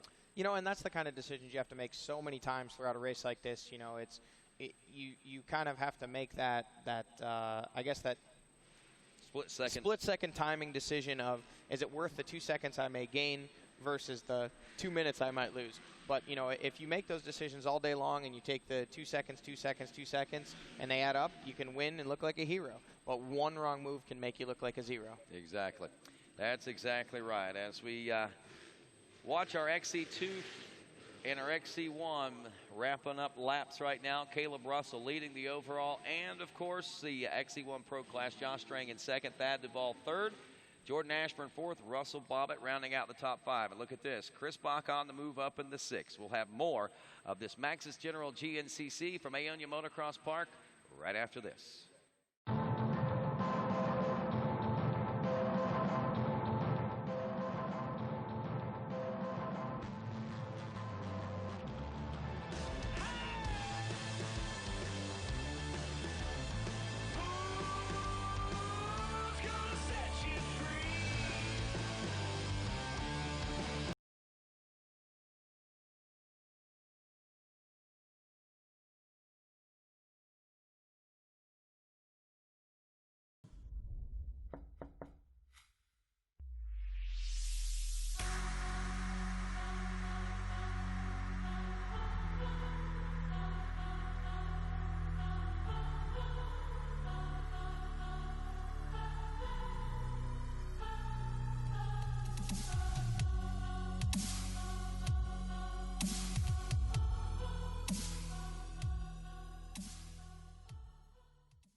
The Sunstar Work Z rear sprocket is made of stainless steel, making it 3 times more durable than a standard steel sprocket.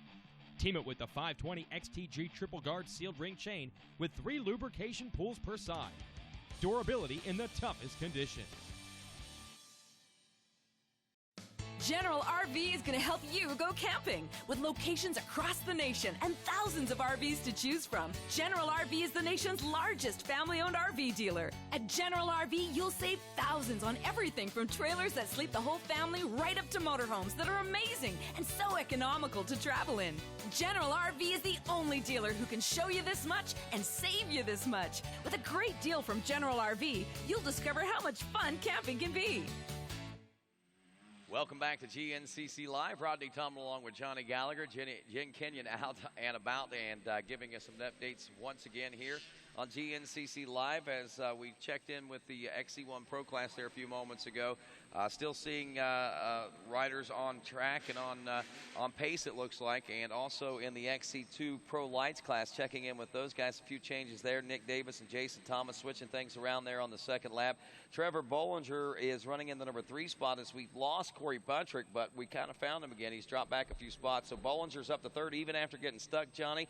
Tegan Temple is 4th, Lane Michael in 5th, and there is Corey Buttrick now in the number 6 spot. You know, Rodney, we had said, you know, hopefully Bollinger would be able to regroup and get back up in there for the battle, and happened a lot quicker than we anticipated. We last saw him in the 4th place position at the end of lap 1 and was able to work his way up into that potential podium spot there in 3rd at the end of lap 2. So we've got the 2 riders battling for the lead, with now Nick Davis taking over lead, Jason Thomas just a few seconds behind him, and then there's a 1:40 gap back to Trevor Bollinger in 3rd. So, you know, probably indicative of some of those issues we've seen with mud holes and all that, but there's a lot of racing action left. I don't think that we'll see those gaps stay consistent.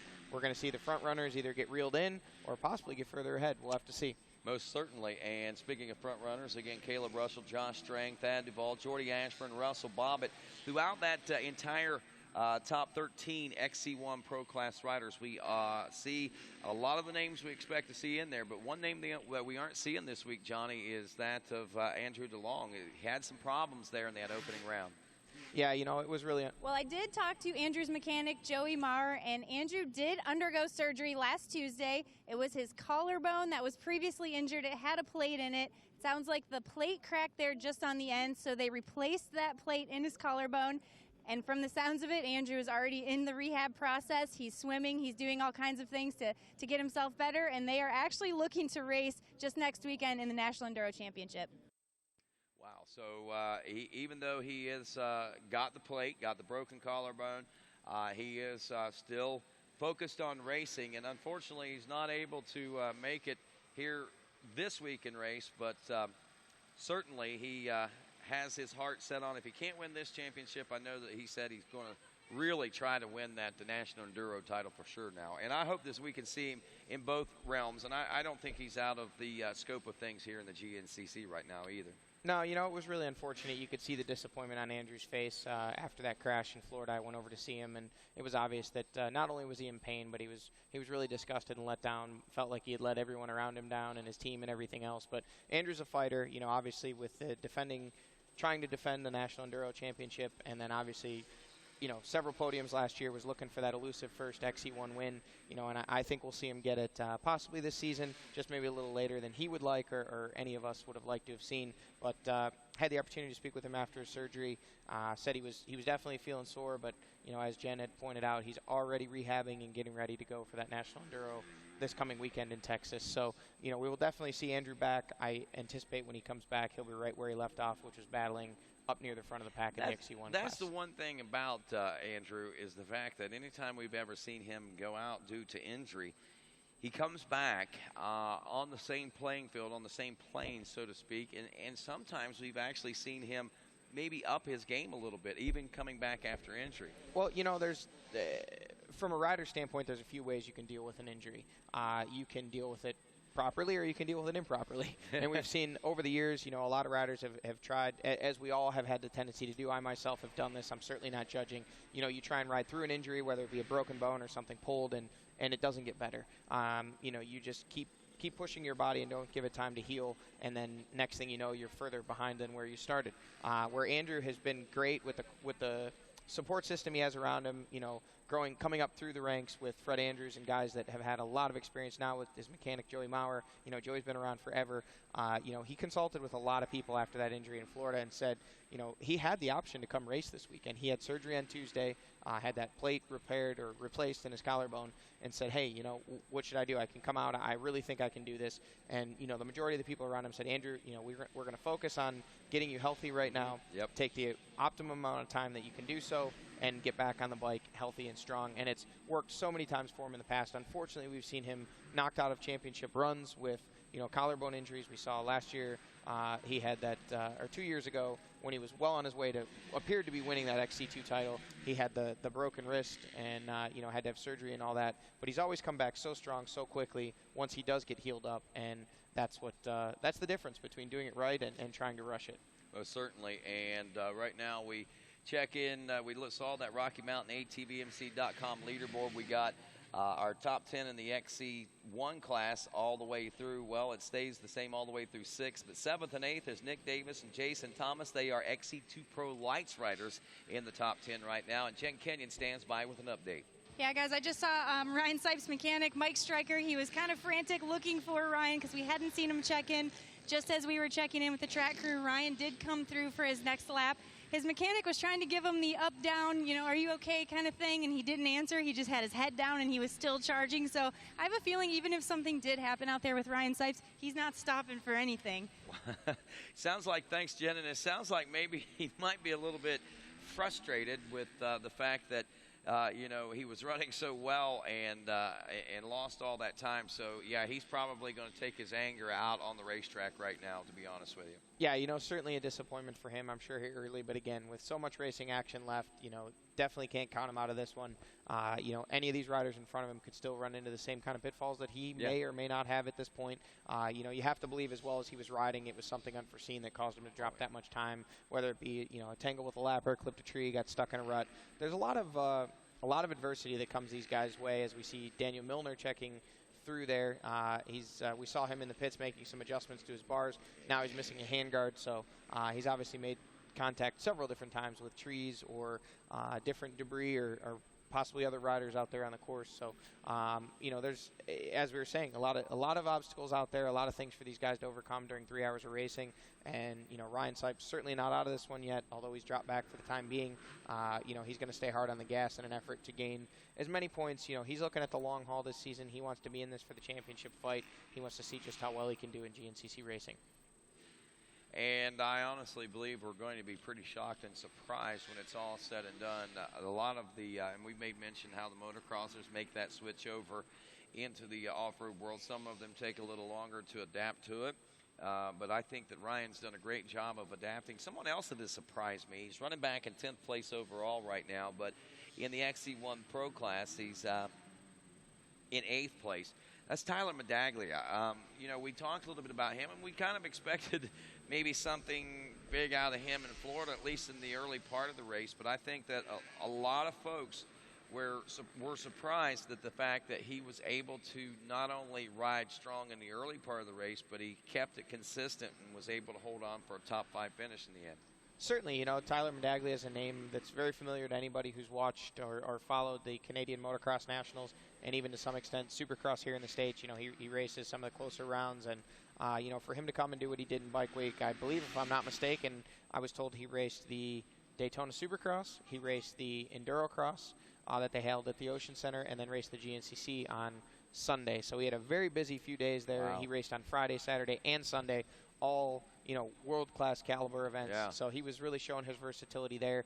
And then to come away with a 5th place in XC1, you know, that was a phenomenal ride for him there in Florida. Certainly put himself on the radar, you know, if he had kind of come in a little bit under it. And then again, here this weekend, you know, a solid top 10 overall and 8th in the XC1 class at this point. You know, he's showing that he can ride the clay as well as the sand.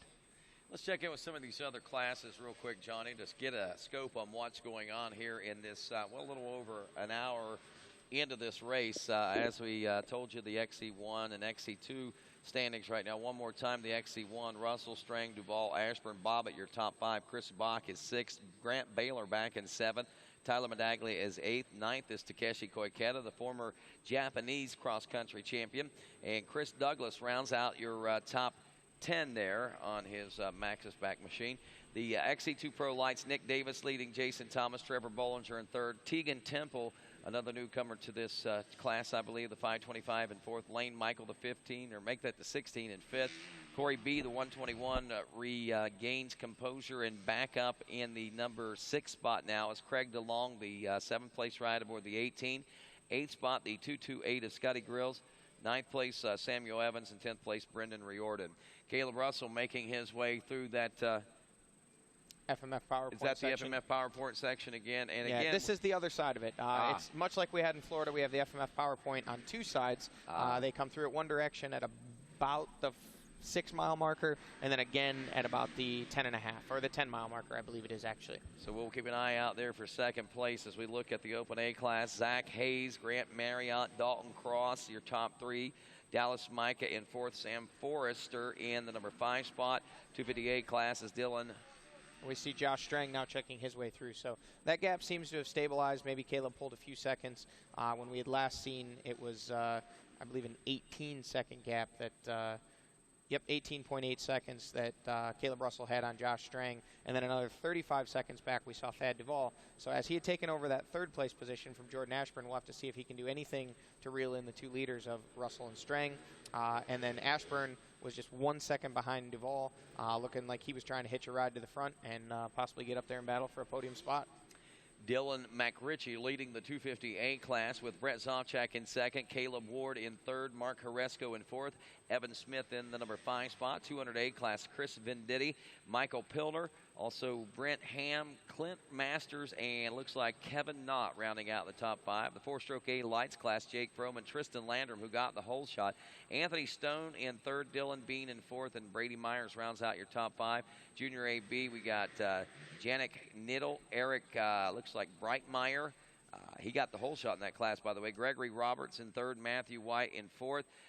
That's the Junior A-B. The Vet A is Joe Marsh, Fabian Bararda in the number 2 spot, Gustavo Hidalgo in the number 3 place, Logan Miles in 4th, and Wesley Triplett rounds out 5th in the Vet A class. Senior A class, Billy Schlag, Dwayne Connor, Francis Corsell, David Galliano, and John Leonard, your top 5. Open B class, Michael Hall, Bailey Adams, Andrew Bolton, Roman Phipps, and Andrew Wilson. Had a chance to meet Roman's papa there last night, and he was spraying off boots at the hotel. Lots of mud being tracked back there in town today, last night, too. Cole Madison leading the 250B class, Zachary Toth in 2nd, Noah Martz is 3rd, Cope Beckert in 4th, and Brian Klementowski rounds out the top 5. Your 200B class is Bolton Baroth, got the hole shot. Parker Jones in 2nd, Connor Campbell in 3rd, Cameron Sisk in 4th, Colton Cup in 5th. 4-stroke B lights is Zach Beverly, followed by Josh Lyons, Michael Tetlow in 3rd, Alex Ankrum in 4th, and Hunter McDaniels in the number 5 spot. The Vet B class, Jerry Dexter is your leader. Chris Levin in 2nd, Larry Hopper in 3rd, in 4th, Andrew McQuaid, 5th place, Nathan Wallace. And your Senior B 40-plus class, Leslie Agee, Scott Campbell, William Lackey, who got the whole shot in that class, Richard Setzer, and Michael Beckett.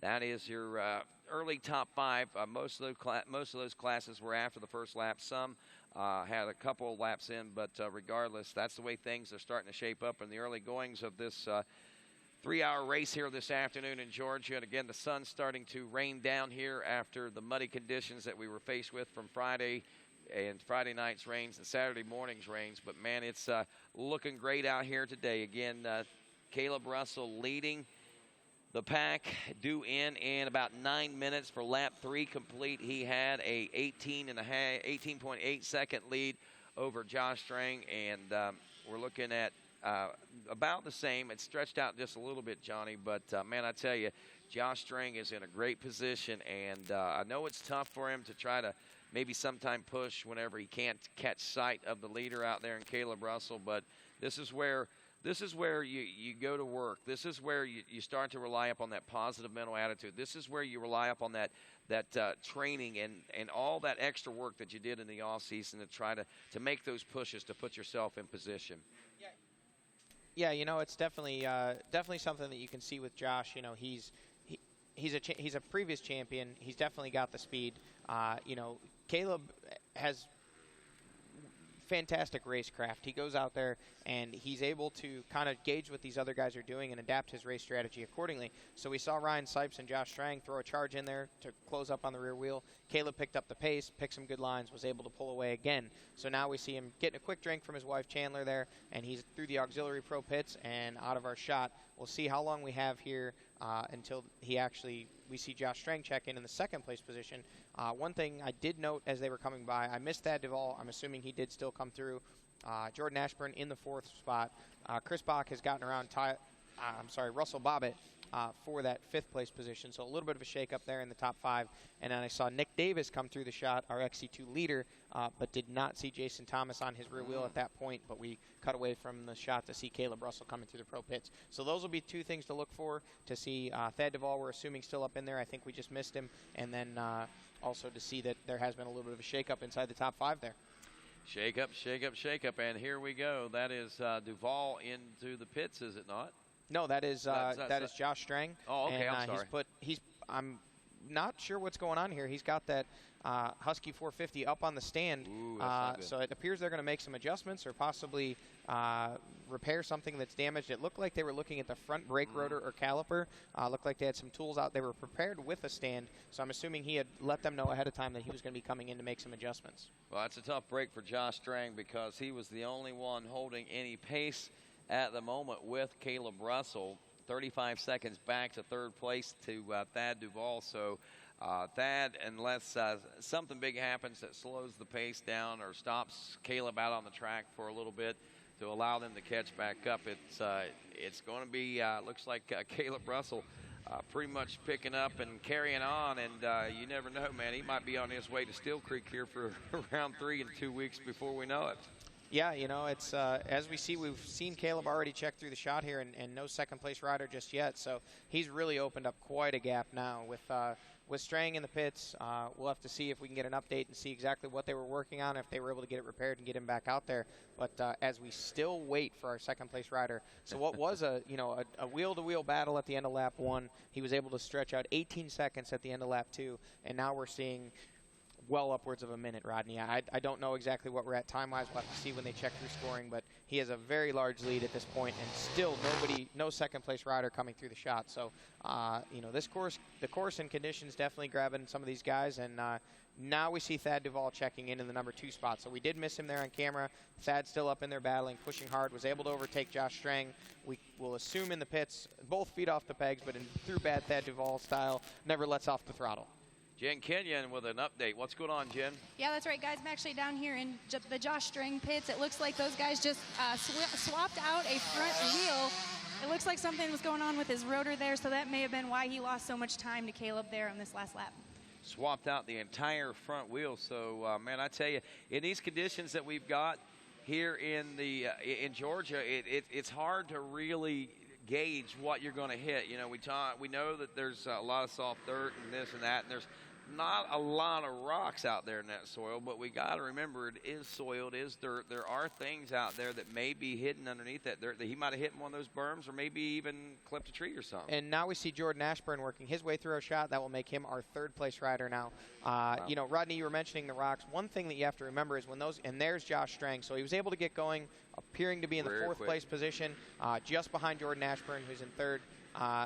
But when that front wheel sinks into the rut the way it does, it exposes the sides of the forks and the rotor, caliper, all that stuff to anything hanging out of those ruts. So whether it's rocks, roots, stumps, anything of that nature, it just puts an additional impact and force on any of that stuff. Wow, good observation, Johnny, and good point, too. So, and those are the types of things that these guys have oftentimes got to be faced with out there on the trail, and they've got to be prepared. The pit crews have got to be prepared, and as you could see, that's exactly what his pit crew was. It was prepared. They were ready to go. He lost some time on Caleb.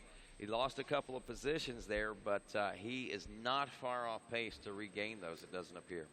Yeah, these guys are they've strung out a little bit, but we've really got those those 2 riders of Ashburn and Strang right together. So that is the battle over our final podium spot for right now in 3rd and 4th. Duvall has quite a gap over those 2 at this point. We'll have to see what it is when they check in at the finish line.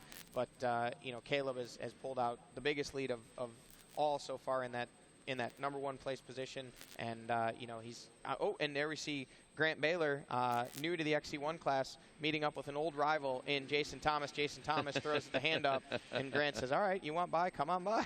So they're having a little bit of dialogue out there, and we see Nick Davis just behind Jason Thomas in the number 2 spot. This is interesting, Johnny, and I hate to cut you off right there. There comes the 113. I believe that's Bobbitt making his way in now. But here's something interesting to me.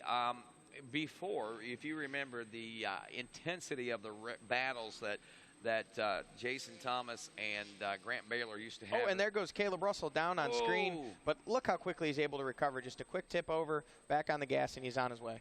Wow, that was that I'm sure those are the types of things that changed the face of these races. But like you said, it was so quick that it's not even going to be noticeable, probably even on lap times. And oftentimes, we hear these guys talk about going down and laying it down, getting it stuck here and getting it stuck there, and we don't ever get a chance to see it. And those things never seem to affect the outcomes of the races. So obviously that's not. And yeah, I don't think that even broke any concentration that Caleb Russell had going through this lap. And there we see our XC2 battle going through our screen. That was Jason Thomas in the lead, Nick Davis in second, and Grant Baylor, an XC1 rider right behind them. But, just a year ago, he was in there with those battles with those guys. And that's one thing that I was going to point out there with him being now in the XC1 class. And you said, all right, you want by, go ahead and go by. What's really funny is, and we've seen this happen, not just to Grant, but I've seen it happen to other riders whenever they've been so competitive in the XC2 Pro Lights class and they make that step up to the XC2 Pro, XC1 Pro class. Sometimes, if they get a little off pace or whatever and fade back a little bit, some of those leaders in the XC2 Pro Lights class start to catch him and then passing him. And 12 months before, it would have never happened, or however many months before the last time that they raced against him, something like that wouldn't happen. But we saw just exactly that same thing. And you got to wonder what the difference is. And there goes Thad Duvall down now on screen. Is that the same place? It's one turn after where Caleb went down. Now, Thad's taking quite a bit more time to get going here. It looks like he's got some help from a spectator. He's trying to possibly keep that machine running if possible, and he was not able to do so. So he's now he's having a hard time getting that machine started. Yeah, they're starting to stack up there, too. Yeah, he's losing quite a bit of time here. We should be seeing our third-place rider, and Thad's machine is not firing. He's sitting there. You can see him cranking and cranking away, and that Husky just will not fire. Now he's throwing his hands up in disgust. We hate to see this for Thad, riding very well. Hopefully he can get that machine fired here. He is still in the second-place position. We're waiting to see what next would be Jordan Ashburn and Josh Strang. Oh, this has got to be a frustrating feeling for Thad. Just a simple tip over, and now he can't get that machine to refire. Trying to push him out of that rut right now. I don't know what he's going to. They're going to try to bump start it. Still, it's too wet, I think, for him to do that, and not enough downhill there. But man, those mud fleas and the spectators are doing whatever There goes they can. Josh Strang. So now he takes over the second-place ride. Jordan Ashburn assumes that third place. So that's a heartbreaker for Thad Duvall. We'll hope that he can get that thing fired up and back into the battle. But, you saw he lost a bunch of time and has still not refired that machine. Well, losing that much time, Johnny, that's got to be a good sign in some respects, because what that means is that he was able to not only pass for the second-place position, but he was able to stretch things out over the rest of the field out there, and that's good news. Now, will he be able to do it after the tip-over and the frustrations that he has gone through over the course of the last minute or so? That question remains to be answered, and I guess the big question, he got it going. He was able to get that machine fired, so he should still be in the fourth-place position. So he's going to get hard back on the gas and try and make up that time and get back into the battle for the podium spot. Here comes Thad Duvall now through the FMF PowerPoint. We're approaching the hour and 30-minute mark, 1 hour and 28 minutes and almost 29 minutes as our riders make their way through. Caleb Russell still leading the pack around. Nick Davis still leading the XC2 Pro Lights. How's it all going to shape up? Stick around. We'll find out when GNCC Live continues.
The Sunstar Work Z rear sprocket is made of stainless steel, making it 3 times more durable than a standard steel sprocket. Team it with the 520 XTG triple guard sealed ring chain with 3 lubrication pools per side.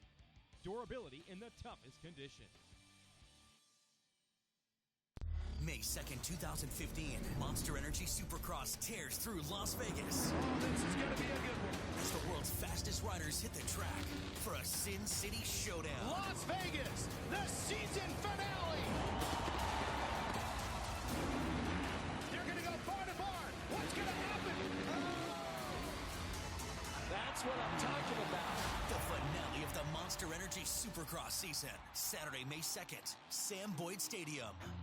And welcome back to Aonia Pass, home Washington, Georgia, as we had a chance to send our camera crew down to the historic Washington itself. Look at this town. You can see that there's a lot of history in this town from 1780, as a matter of fact, when this town was originally established. One of the oldest hotels in Georgia is right here in Washington, Georgia. Jen Kenyon enjoyed a little stop in there. And there's some really neat things about it. There's a lot of original work, the woodwork, and just the design and layout of the old hotel there is still there. And something else that is still there?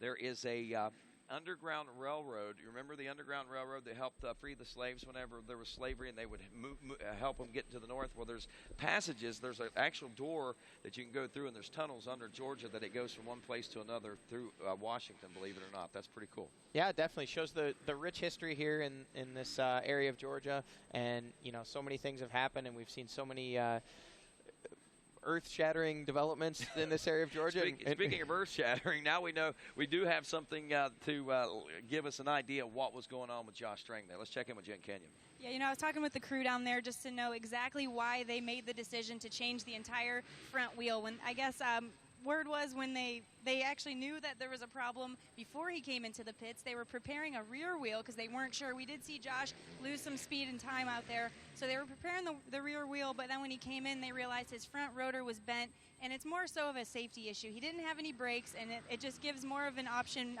for something to get stuck in there and lock that wheel up. So they wanted to be safe, go ahead and make that swap out, and everything's good to go. That's great, and riding without front brakes is pretty hard. So that's kind of not only did it help out in the safety aspect, but it also maybe help him make up some of that time he lost. Well, we've seen him. He's already worked his way back up into that second-place position. So, well, yeah, last we had seen him, he was in fourth, and then with Thad's troubles, he was able to work his way back around Jordan Ashburn. That's so right. when we see him next, at least when we saw him last, he was in that second-place position with Jordan Ashburn hot on his heels in third. So, definitely a good decision on the part of that Rockstar Husqvarna team.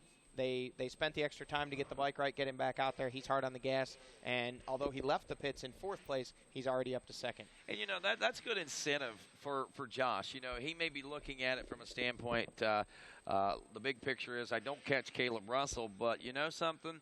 Got a pretty good excuse why I couldn't catch Caleb this week, man. I had problems, and I got held back, so I did the best that I could, and I salvaged that second. So he's going to be able to go into there's Caleb Russell right now going through one of those PowerPoints, it looks like, kind of muddy through there.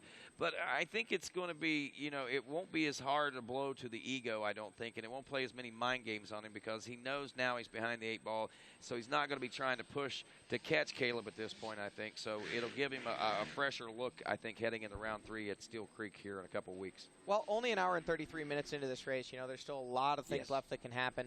So certainly I don't think we should start popping champagne bottles just yet. But that being said, I don't think Josh Strang will look at that as an excuse. I agree with what you're saying. I just look at it from a little bit different perspective. I think he's going to look at it as we don't know exactly when that rotor got bent. So it's possible that he was still running with Caleb when that damage to the rotor happened that caused him to drop a little bit of time. And now to work his way back up into the second place position, he might be looking at it as more of an opportunity than an excuse and looking at it as saying, hey, if I can run Caleb down and run some quicker lap times than him, that's going to even be a bet. More of a motivation, as you said, going into round 3. And, to come out with the problems that Josh had having to change a wheel so quickly to be back into a podium spot and into second, it shows that he's certainly going to be a contender this year and not someone that's going to be written off very easily. No, and you're absolutely right, and I agree with that. And it also shows the true dedication and heart that he's the team that he's got behind him right now.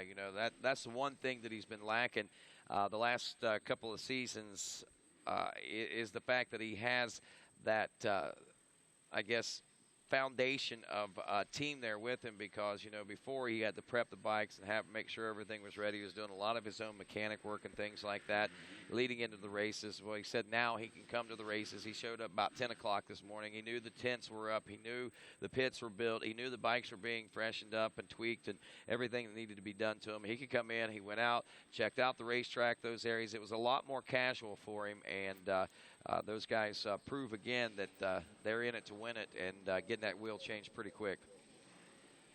Right now, we're watching some of these riders go through. Have you seen second place? Has Josh made it through this section yet? I haven't been watching the screen. I was mesmerized by your description of Josh's adaptation to that new team, so I was kind of intently listening in on that. But I believe what we're actually seeing here is that appears to be Tegan Temple, one of our front runners in the XC2 class. So we're actually over to the other side of the FMF PowerPoint with our camera here.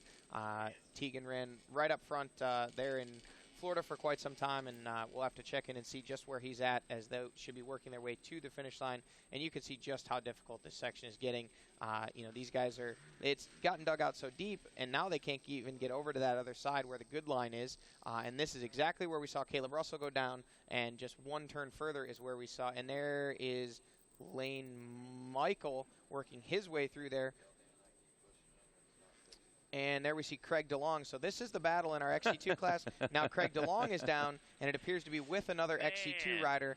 This is really getting stacked up. Now we see some riders making a new line around the outside. We see one of the KR4 guys helping Craig DeLong through there. I believe that's Bill Davis, Nick Davis's dad. So although he's racing against Craig, those guys are friends from way back, so he's helping get him going. This is just before the 8-mile marker, is it not? I know exactly where this mud hole is. I rode the track on Thursday when it was in prime condition, and it was going to look like this.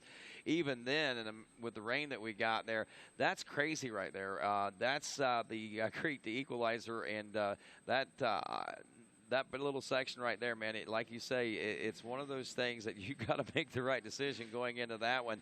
And it kind of likened my memory back to what we saw last year in the open fields out there. So luckily, we've only got that one little section that'll do that to you. The rest of it,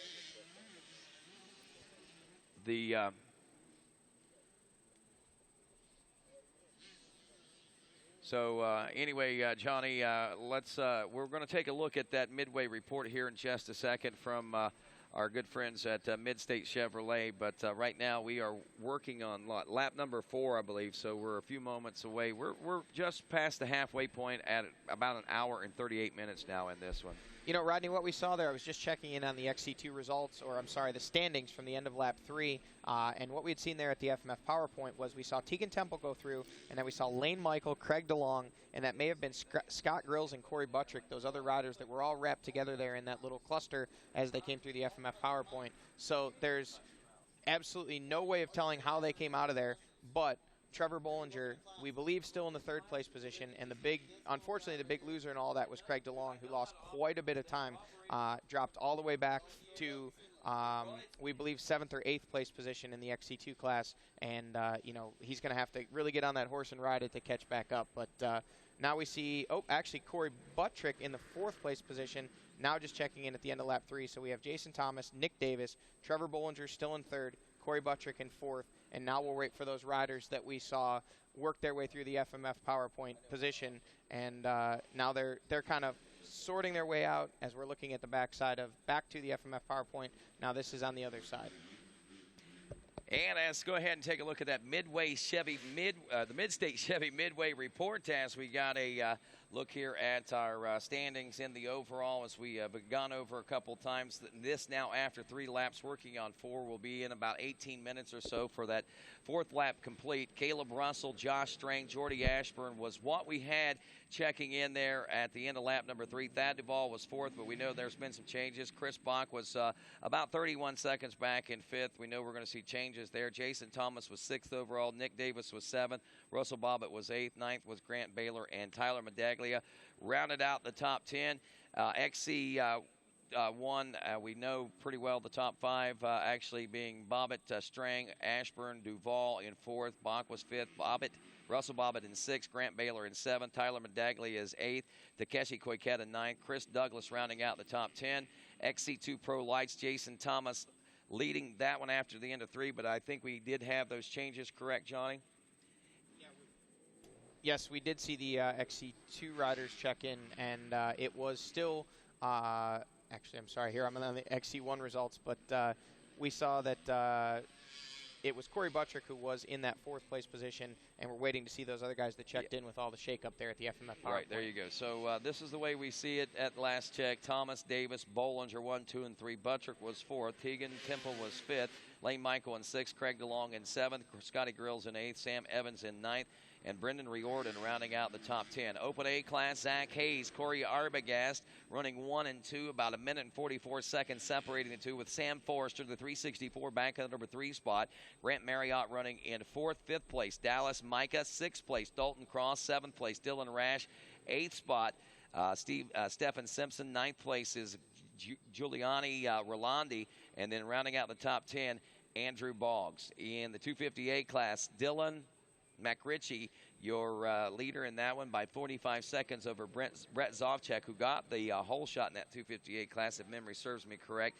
Then back to the number 3 spot, Caleb Ward. 4th place, Mark Horesco. 5th place, Evan Smith. 6th place, Jonathan Johnson. 7th place, John Toth. 8th spot, Vance Francis. 9th place, Eric Baroth. And rounding out the top 10, Hunter Neuwirth. 200A class, Chris Vendetti is your leader in that one. Wow, that was a tight one as we saw Michael Pillar and Chris Vendetti coming through after 2. It was Pillar gaining on Vendetti, and he was within a second, 0.8 of a second when they checked in. They're due in about 4 minutes for lap 3 complete. We'll be able to see then quite possibly what it's starting to shape up like. But Brent Ham running in the number 3 spot aboard the 686, 339, Clint Masters. 4th, 5th is Kevin Knott.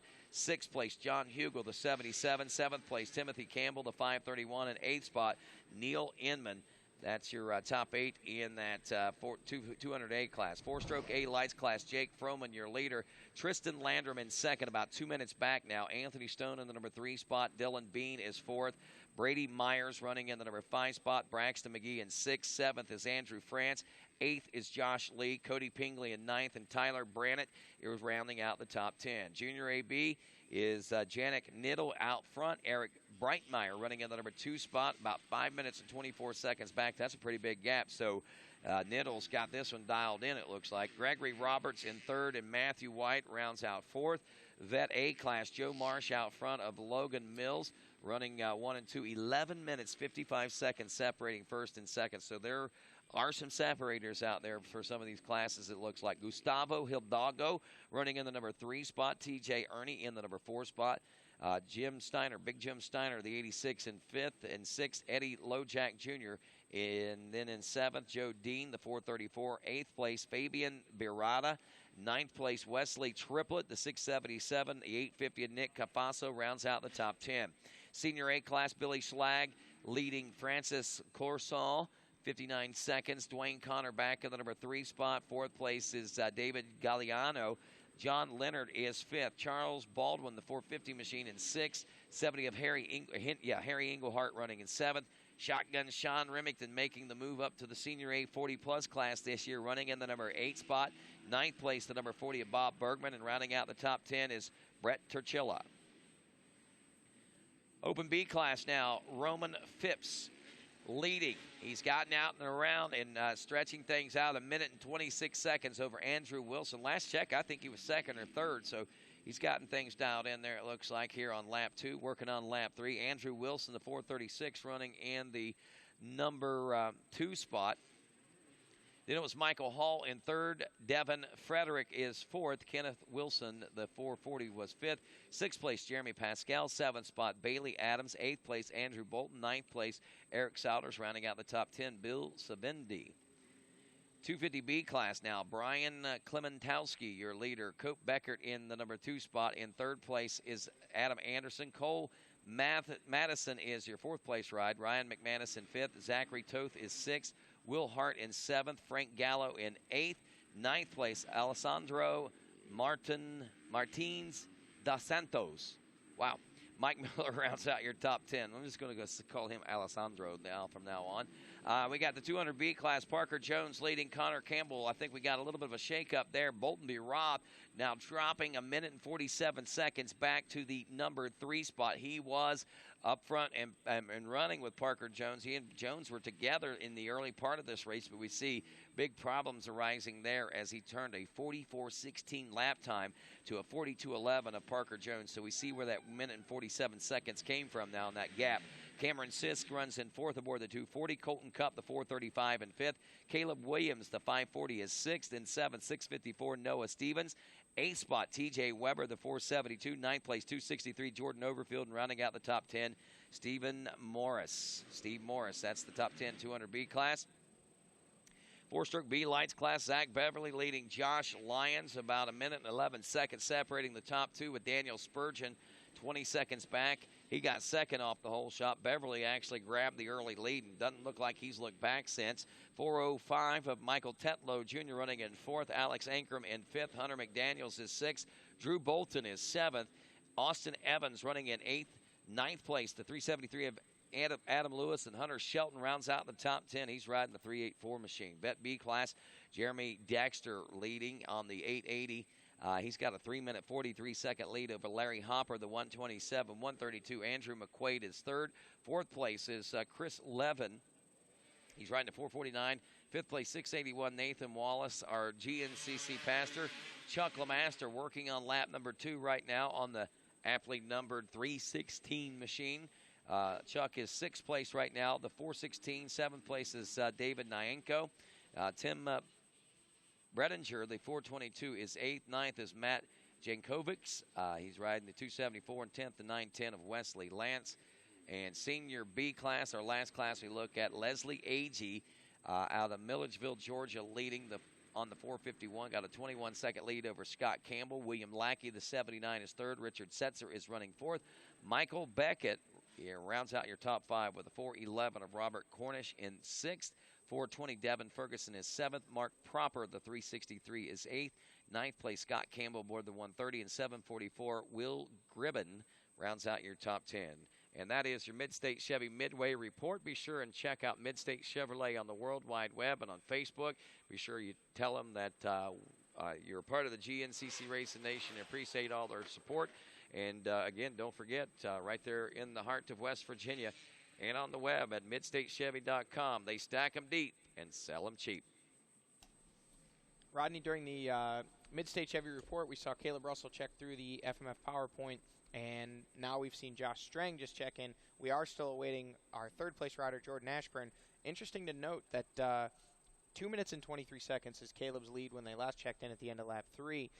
Thad Duvall was only 49 seconds behind Jordan Ashburn despite all of his troubles there. So we're going to have to wait and see if Thad can really get back on the gas and try and make some of that gap. As we see now Josh Strang, unless we missed Ashburn, it appears that Strang has really pulled out some time here on this fourth lap of racing.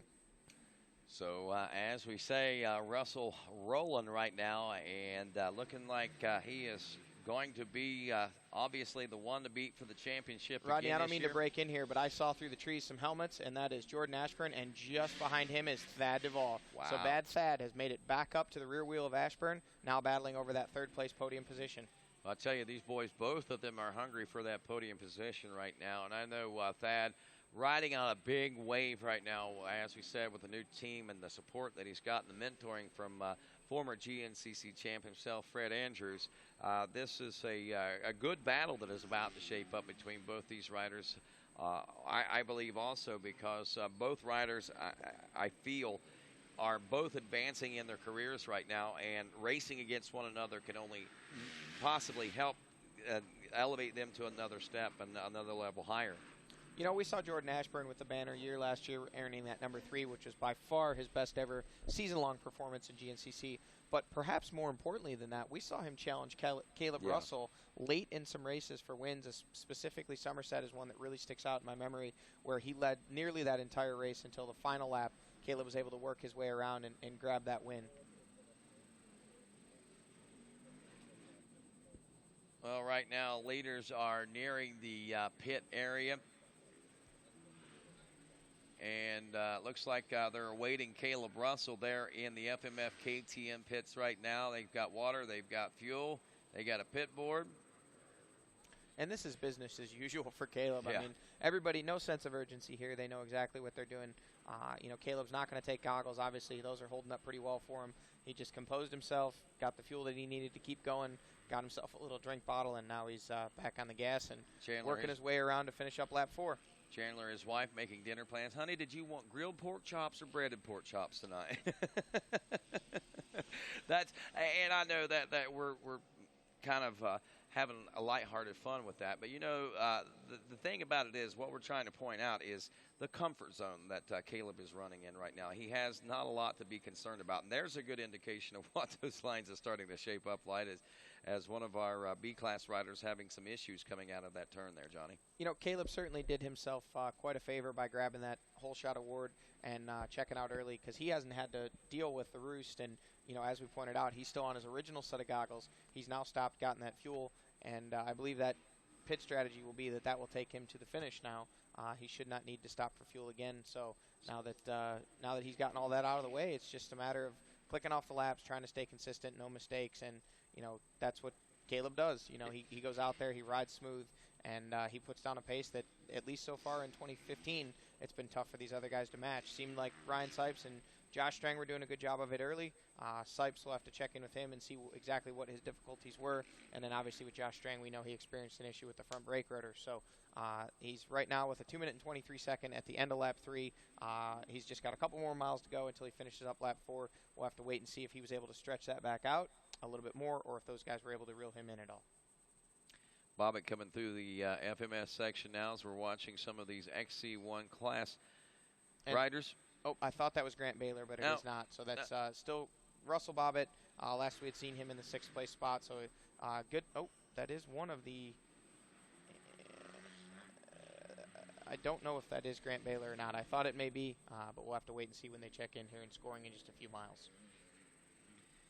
I got to wonder, speaking of pitting strategies there just a moment ago, it got me thinking, remember the strategy that Jordan Ashburn used when everyone else was pitting? He went on. I can't recall. I think that this would be the lap that if he's going to stop the lap after, this would be when he would stop. And that right there may pay huge dividends for Thad Duvall this time around. I believe that was actually the end of lap 2 that he had gone through, so I can't imagine that he was able to make 4. I'm pretty sure he pitted at the end of lap 3, which would be... Well, aren't we... Oh, okay, you're right. All right, never mind. So I believe he has already stopped into the M-Pro pits there, gotten fuel. Don't know exactly what all work he did while he was in there, but I think all of these guys have been in the pits at least once now at this point as they're finishing up lap 4. All righty, I was thinking this is... ending the. I was thinking we were ending lap 3, but you're right. We are ending lap number 4, so you're right. It would be hard for Ashburn to do that. And regardless, that is last check anyway. Visually, we saw them putting the pressure on right now, so it's going to be, I think, kind of interesting to watch. And there's Josh Strang. He has worked his way through the pro pits and is now over on the finish line side of the track. Couple more miles to go until we'll see him checking in with the completion of lap 4, but he is solidly in that 2nd place ride as we wait for Jordan Ashburn to check his way in with, as we know, Thad Duvall close behind in the 3rd and 4th place positions, and there they are. It appears that Thad may have actually made the pass, but now Thad had to stop. He's gotten some fuel. They're wiping some mud off the bike, and he's gotten a bottle of water there with a hose on it, so he's going to take that with him so he can continue to drink for the next few moments, and he's off in search and pursuit of Jordan Ashburn, and again, trying to retake that 3rd place position. It's got to be some incentive for him. I mean, he seems to be riding with such confidence right now. And right now, it sounds like Jen Kenyon may have an update. Yeah, guys, I'm down here in the VP Racing Fuels Pro Row, and I just saw some of the fastest pits I think I've ever seen in GNCC racing. Jordan Ashburn's crew got him out quickly, and so did Thad Duvall's pit, so you can tell these guys are on a mission. Wow, so Ashburn did go ahead and elect to pit this lap. So rather interesting, both he and Thad electing to pit whenever I thought that maybe Thad might have enough to go at least maybe one more lap. But again, I guess we are, like you say, at the end of lap number 4. They pitted at the end of, what was it, lap 2 that time before? Yeah, that would have been lap 2 that they pitted. I believe Jordan pitted at the end of lap 3, which means he may have pitted on 3 and 4. Perhaps he can do the 2 laps to go to the finish now and just wanted a splash of gas, or maybe he needed goggles. Right. We'd have to check in and see if that was the case. Johnny, you're absolutely right. I just checked in with those guys, and they said he didn't absolutely need it this lap, but like you said, if he was going to stop and get those goggles, he made it a 2-part stop. There you go. And good move on young Jordan's part as well. I guess I shouldn't say young. Well, yeah, he's still young, but, the new, I guess, team leader on that NFAB Pro Yamaha team over there got the lowest number, and I think is the oldest guy on the team at 23 years old, Randy Hawkins was telling me. Yeah, Randy's got a young squad over there, and a lot of potential, a lot of talent, and these guys, with Jordan obviously earning that number 3 for the year last year, he proved that he is a force to be reckoned with, and these guys can learn a lot from him, and they can all learn a lot from each other, so expect big things out of that squad moving forward. Caleb Russell working his way through this FMF section now, and appears to be right on track and right on par with where he has been. Very smooth, not seeming to push it any. And the great thing about these riding styles that we see that Caleb is adapting to and things, sometimes it doesn't appear visually fast, but whenever Caleb always looks fast regardless, but some of these riders can smooth it out so much, and even Caleb at times doesn't appear to be going as fast as he really is because he's so smooth. Yeah, you know, that was, as I mentioned earlier, I had an opportunity to speak with Caleb after the race in Florida, and to us on screen, it looked effortless. You know, it looked like he was just out there cruising around. I mean, at a very rapid pace, not to take anything away from it. But after the race, he said, man, that place was rough. And I said, really? I said, it looked like you were just cruising. And he said, man, no, that really took its toll. He said, you know, definitely, you know, he's in shape. So when, you know, your defending champion has won so many races, and he tells you the track is rough, that just goes to show just how gnarly Florida was. Oh, so we got riders trying to find ways up and around, and as you can see, the track is just really taking a real thumping and a real beating through right there. That's just kind of like some S-turns, I think, right there through those trees that make it through the mud and make it tough. There's Bobbitt into the pits now. There's our XC2 battle. Now we have Nick Davis once again taking over the lead. Jason Thomas just behind him in second, as we see Russell Bobbitt leaving the VP Fuels Pro Pit area. So, you know, Thomas and Davis hooked up early in this one, and they haven't let each other out of their sight the entire time. Grant Baylor now has worked his by, so he has made the pass on Russell Bobbitt, so that would be for 6th place position. So Grant on the gas, making up some time. He was a little bit back further earlier, and now we see Josh Strang working his way through the the FMF PowerPoint. So with Caleb Russell already through in the lead, Josh Strang is second. Now we will wait for that battle that we saw with Thad Duvall and Jordan Ashburn over the 3 and 4 spot. You know, I think right now we are looking at, an hour and 57 minutes. I think this next hour, we've seen so much taking place in these first 2 hours of racing. You got to wonder, what does this third hour hold? I think that we might be in store for some pretty big surprises. Not so much probably from him, but I think that we're about ready to see some things take place back there, 2nd, 3rd, 4th, and 5th place positions. Although I think Josh Strang is going to be tough to track down, but that 3rd place position, I think, is where it's going to be getting more and more exciting here in these closing laps. Yeah, you know, it seems that the 2nd, 3rd, and 4th place positions, it doesn't seem that these guys almost want that position. They've had so many issues between, you know, bent brake rotors and, you know, Thad with that crash and having a difficulty getting his machinery fired. Jordan's been in the pits twice for everything small, from goggles to fuel, which are, you know, anything normal that could happen to these guys has so far today. So it's been kind of a you take it, no you take it, no you take it kind of a thing thus far. But I think that, as you're exactly right, Rodney, in this last hour of racing, you know, these guys are they're seeing that they have the potential to get that podium, and they're going to fight hard over it. We've got some other riders checking in as we wait for the 3rd place battle. Again, we're expecting that to be Thad Duvall and Jordan Ashburn. When we last saw them, they were basically wheel to wheel just a few moments ago. And we've got there is Jordan Ashburn as he's working his way through the FMF PowerPoint. We'll have to see if we've caught Thad Duvall as the camera pans back. But Jordan making quick work of that with all the ruts.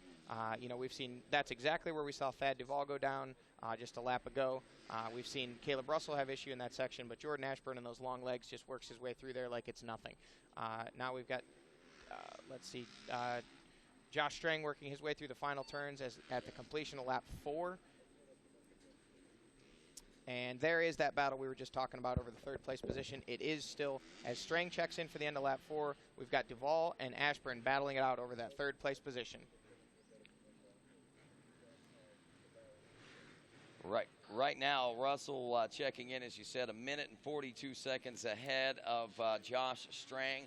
Strang on rails right now, the Australian here, as we make our way back to the 3rd place position. Last time around, there was only about 7 seconds or so that separated 2nd and 3rd place position, but this time around, it looks like that gap is going to have opened up quite a bit, as we saw a couple, pit stops. We saw riders getting stuck in that position back Rodney, then. I don't mean to break in here, but I just noticed something. Josh Strang just checked in 1 minute 42 seconds. Right. Last lap, it was 2 minutes 32 seconds. Oh. So he made up 50 seconds on Caleb Russell. Yeah, that lap. 29-minute, 36-second lap time for Strang. Thanks for pointing that out. A 30-minute, 16-second lap time for Caleb Russell. So there we go. You know, I mean, the conditions, obviously, didn't we see Caleb even go down once on this lap? That was actually the lap prior that we saw Caleb okay. go down. But nonetheless, you know, certainly we can assume that perhaps Caleb was told, hey, you got a 2.5-minute lead. We do know Caleb pitted that lap, so that could account for some of that time. But at the same time,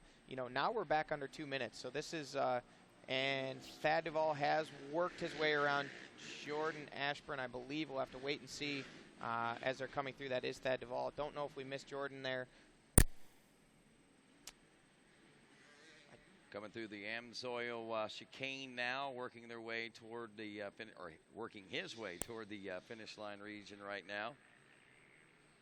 And I believe that may be Jordan Ashburn just behind him there. So it appears that Thad, yep, that is Jordan. So Thad has taken over that third place position, and Jordan just behind him there in fourth. So Thad's really on rails here, despite the issues of crashing and stalling the machine. He's back up into a podium spot here with 2 laps of racing still to go. Well, about 2 hours and 2 minutes into our race, working now on lap number 5 from the Maxxis General GNCC here at Aonia Pass Motocross Park in Washington, Georgia.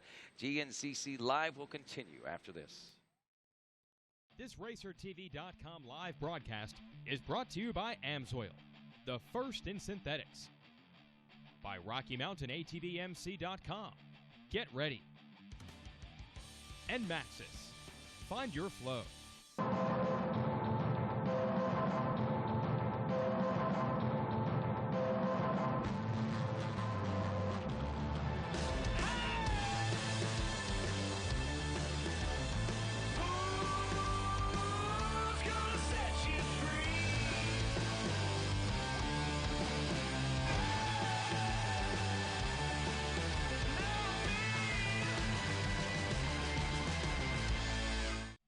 The Sunstar Work Z rear sprocket is made of stainless steel, making it 3 times more durable than a standard steel sprocket.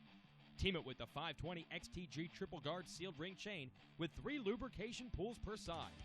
Durability in the toughest conditions. Scott's Performance, the only steering dampener with 21 Baja 1000 overall victories, introduces the new Scott's Rubber Submount. Easy to install at less than an hour in most cases, it features adjustable on-the-fly dampening to help reduce arm pump and fatigue. Come see what 25 years of experience building the best stabilizer can do at scottsonline.com. And welcome back to GNCC Live here on RacerTV.com. Rodney Tomlin along with Johnny Gallagher, Jen Kenyon out and about. And also, Jen Kenyon had a chance to catch up with our youth race winner earlier this morning, Hunter Williams. That's right, Rodney. Today's youth overall win is going to go to Hunter Williams. Hunter, your first overall win in GNCC. How does it feel? It feels pretty good. It's been a while, but I like it. I want some more.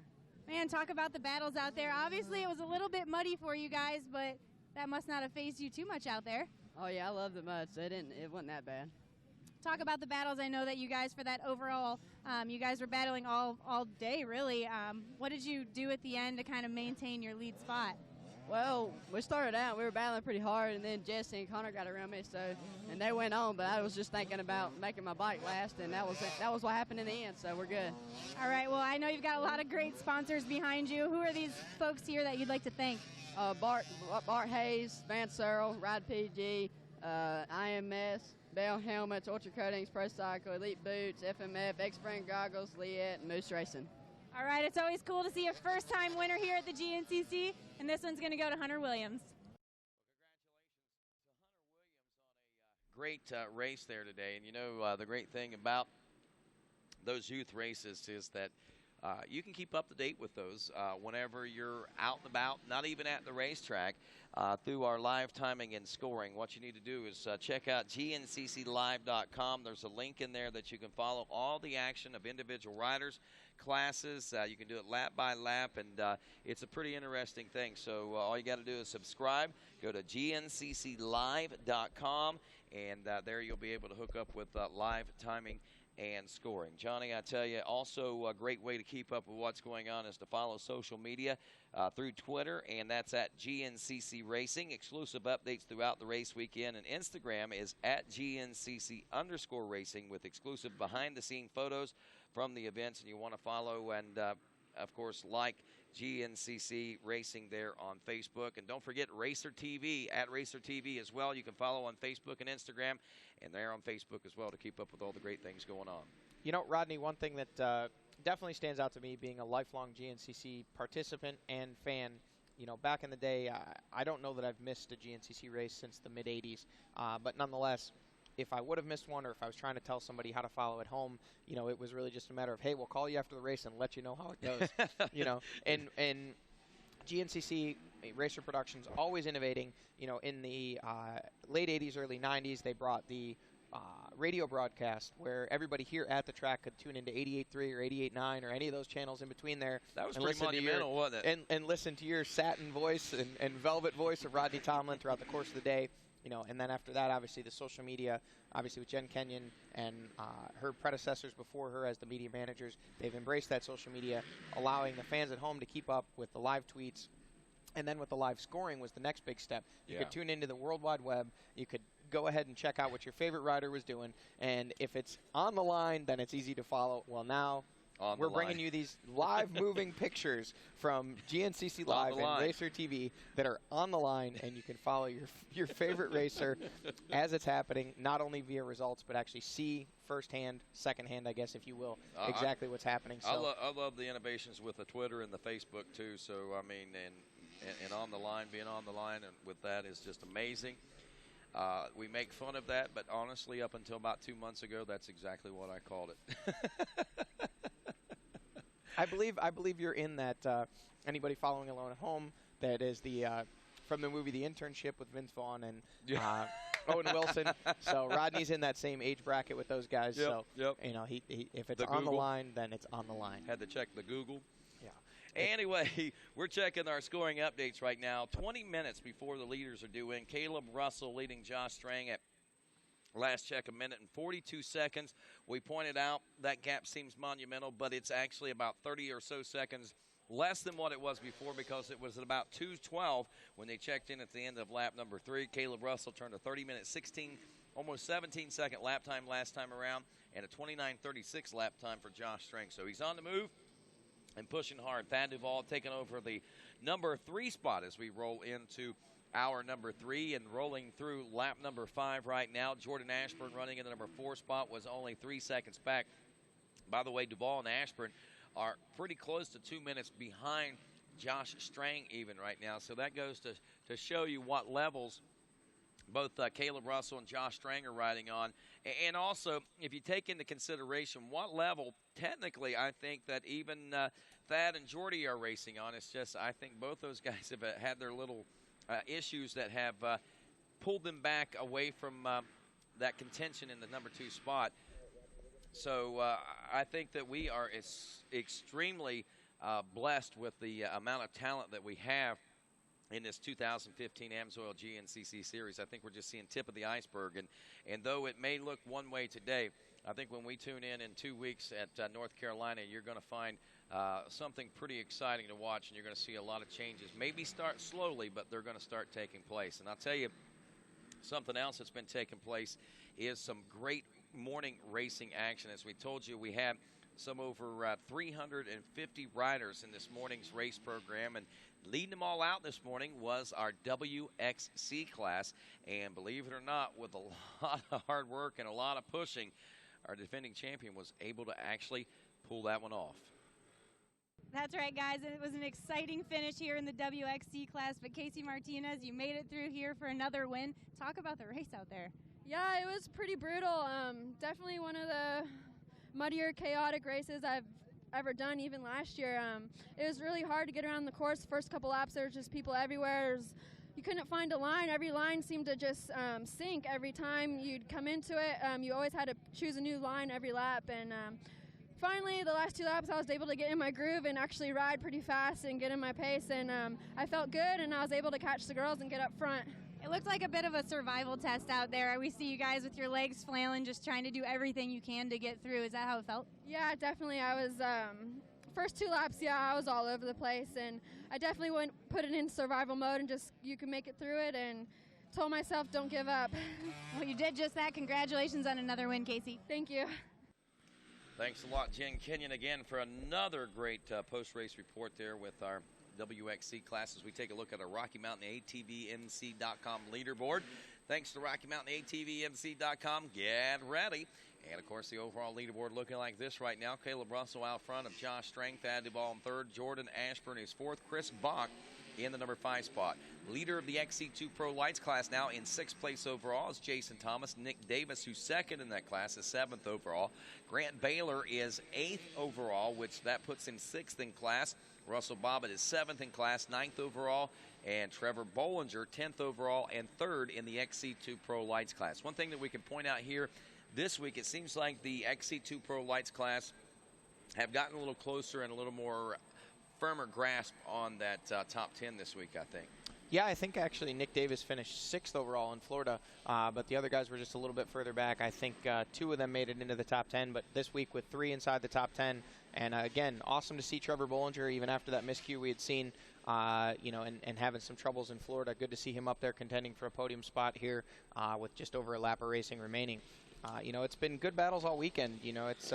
We saw some amazing racing action yesterday and earlier today in the youth and women's podiums as well. It was I was actually out there for that morning race, and as the track developed, the battles just got closer and closer. It was pretty crazy. I don't think we've seen 3 women come into the finish line nailed or wheel to wheel like that with I don't think we've seen that in quite some time. And as you mentioned, 350 riders and those 3 women with Casey Martinez taking the win, Becca Sheets in 2nd, and Rachel Goodish in 3rd. They ended up being the top 3 overall riders out of 350 after 2 hours of racing in those grueling conditions. That's very impressive because you got to think about who they were racing against, the likes of Vance Earl, who may be a senior class rider, but he is one of the fastest motorcycle pilots on the planet still today, and he wasn't the only one out there. So congratulations to the WXC class, certainly becoming and proving how great in premier class they certainly are.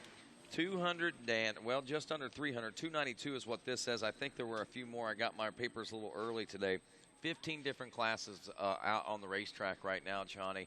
That's a lot to contend with, and so far we've already seen some lap traffic out there. We've seen some of the XC2 guys even getting caught up in some of that lap traffic, so it's making for a very interesting race day, and I think that we've still got a long way to go, and I think maybe even still some interesting things to take place. For some reason, coming into this race weekend, I've had the feeling that something big was going to happen. We saw something big happen yesterday, I think, in the HCV ranks with Chris Borch DNFing there in the second round after mechanical issues. And to be honest with you, that was kind of a surprise. But knowing the conditions that was raced yesterday, man, there were a lot of machines that let go. I've seen a lot of oil, seen a lot of smoke. Puddles of oil on the ground, and a lot of people have got a lot of work to do after yesterday's mud race. Yeah, with this only being round 2, it takes its toll on its machines early with conditions like this. And, a lot of guys will run these machines all year. Some will run them for 3 to 4 races. It just depends on what level they're at and how their program works. But I know I myself yesterday, as I was pushing, trying to work my way through the pack several times, I could tell the bike was really starting to run hot. But hey, by the way, congratulations to you. Did you not score a top 5 yesterday? I actually ended up 6th. That was on the last lap. I was in that battle for 2nd, 3rd, 4th, and 5th, and ultimately got a little bit greedy and tried to push a line that didn't work for me. Clipped a tree and dropped all the way back to 6th, and Walker was able to get around me, and then he was able to grab that podium. So happier for him, obviously keeping him in the championship fight, but I would have loved to be on the box yesterday. Maybe we'll re-gear and try and make it happen at Steel Creek. You made the T-shirt, almost made the podium again. Caleb Russell making his way here through lap number 5, continuing untouched, unscathed, even from the one little miscue we saw him make there a little bit ago. But remember, he did last time around turn a 30:16 lap time, which was about 40 seconds slower than that of Josh Strang, though the 1 minute and 42-second gap is going to be very hard to make up even at 40 seconds a lap, Johnny. Yeah, he made somewhere in the neighborhood of 50 seconds up that lap, but it's just going to be really difficult for him to be able to chip away at that gap. Caleb's got people all throughout the woods, as does Josh, letting them know what that gap is.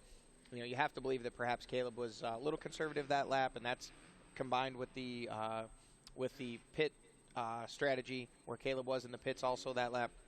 He was able to, just keep a smooth, consistent lap. He's going to manage that gap and see if he can just kind of keep Josh at bay, because he certainly, I don't think there's any cause for alarm for Caleb unless Josh gets within maybe that 30-second window or something like that.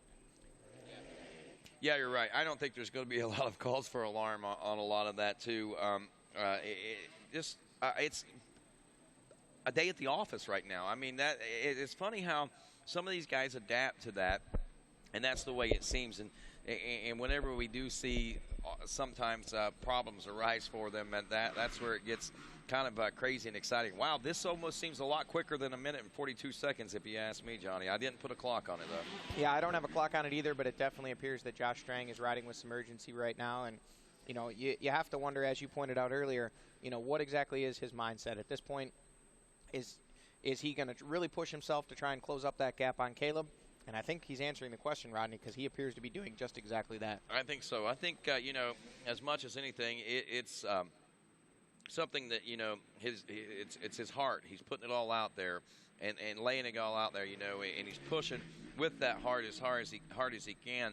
And I think at the end of this race day, when he goes back and looks at the lap times, I think that's going to be a huge boost, an incentive boost for him, because we are seeing big things happening with that push right now as that gap is starting to tighten. Now, not to say that Caleb doesn't have a lot more left in the tank and that he couldn't wick it up, but again, just looking at the big picture, you're saying, man, I was closing on Caleb Russell.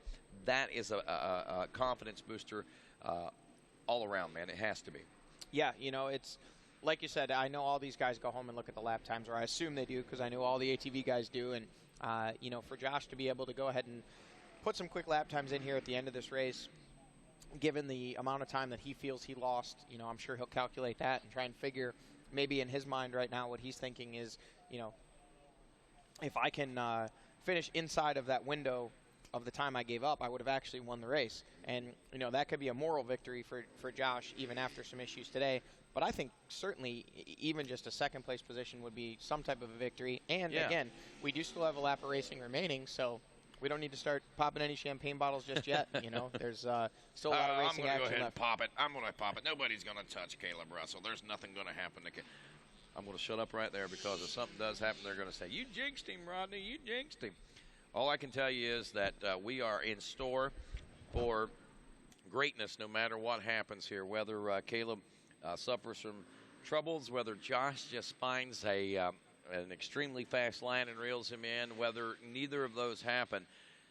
We have had a great day and will have a great day of racing here in Georgia today. We've seen so much going on back behind him right now, and here comes the third-place ride right now. Thad Duvall making his way into the picture.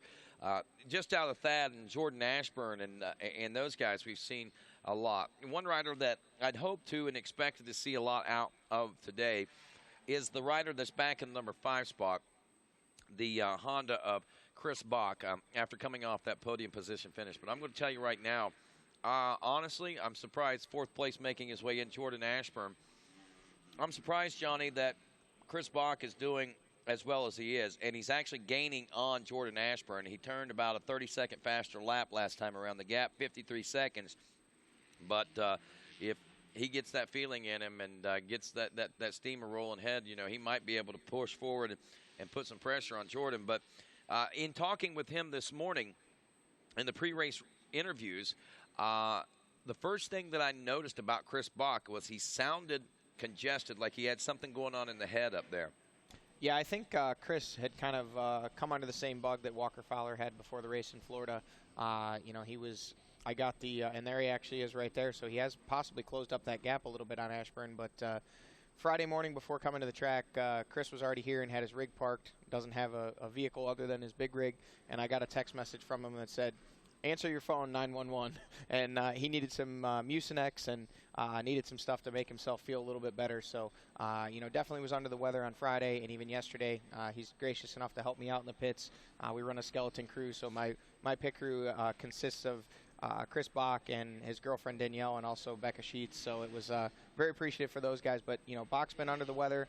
For him to come out here and run a solid top 5 race, you know, he certainly was wanting more, I'm sure, but you know, it's not over yet, and proud of him for soldiering through, much like, you know, we saw Walker Fowler do in Florida. You know, he had that opportunity to grab the win late in the race. We knew he was under the weather. I don't think he really had let on to too many people just how bad he was feeling, but in talking to him before the race, you know, we're close enough that he opened up to me and pretty much said, I don't even know if I can do this.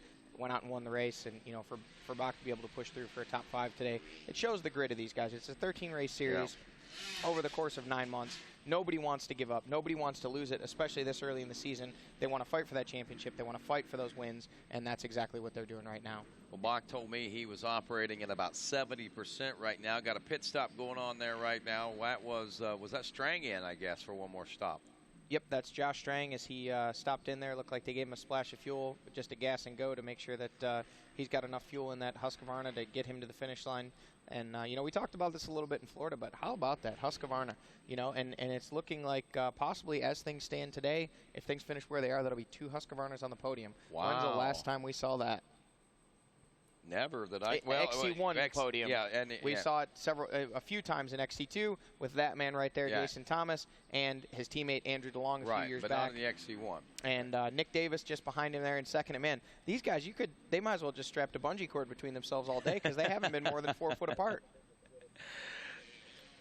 See the fans really looks like they're starting to work their way toward the finish line region, and rightfully so. Our leader's about 6 minutes out, at least Caleb Russell about 6 minutes out from lap number 5 complete, and I believe that will be a white flag if I'm not mistaken.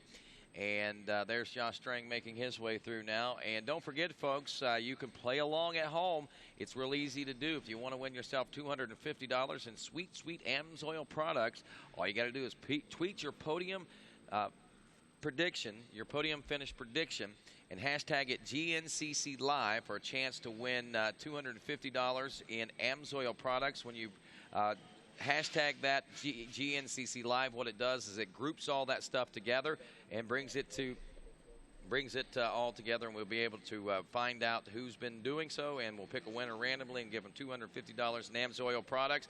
Johnny, looks like Scotty Grills, who's been a on-again, off-again top XC2 Pro Lights rider, having some problems over in the pits, I guess. Yeah, Scott Grills was he was running up inside the top 5 or 6 there at one point. Now it appears he only has 2 laps complete, and that is him there in the MCS Yamaha pits, and he looks tired, dejected, not exactly sure what happened there, but it's unfortunate for him. You know, he was a top XC2 rider a few years ago as a privateer, had some help from, you know, some companies, but this year got on board that MCS Yamaha team and was looking for big things, and obviously today just not his day. We'll have to check in. Hopefully not injured, maybe just worn out from getting stuck. It's hard to say. You know, this is a treacherous track. Those ruts are deep.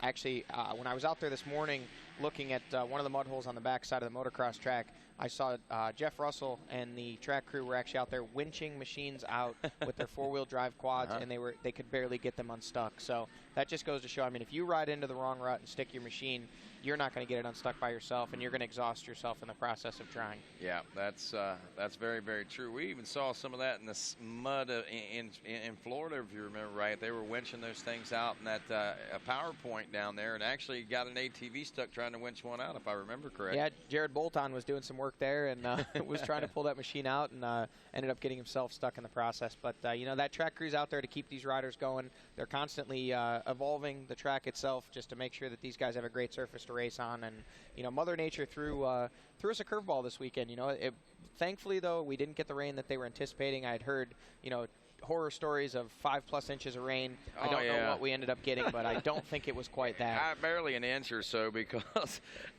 I was scared to death whenever I was driving north. What we got? There's Caleb Russell. I was scared driving north from Florida from all the horror stories I'd heard about all the rain that this place had been taking on and all the snow melt off this, that, and the other. And I got here, and it was dusty.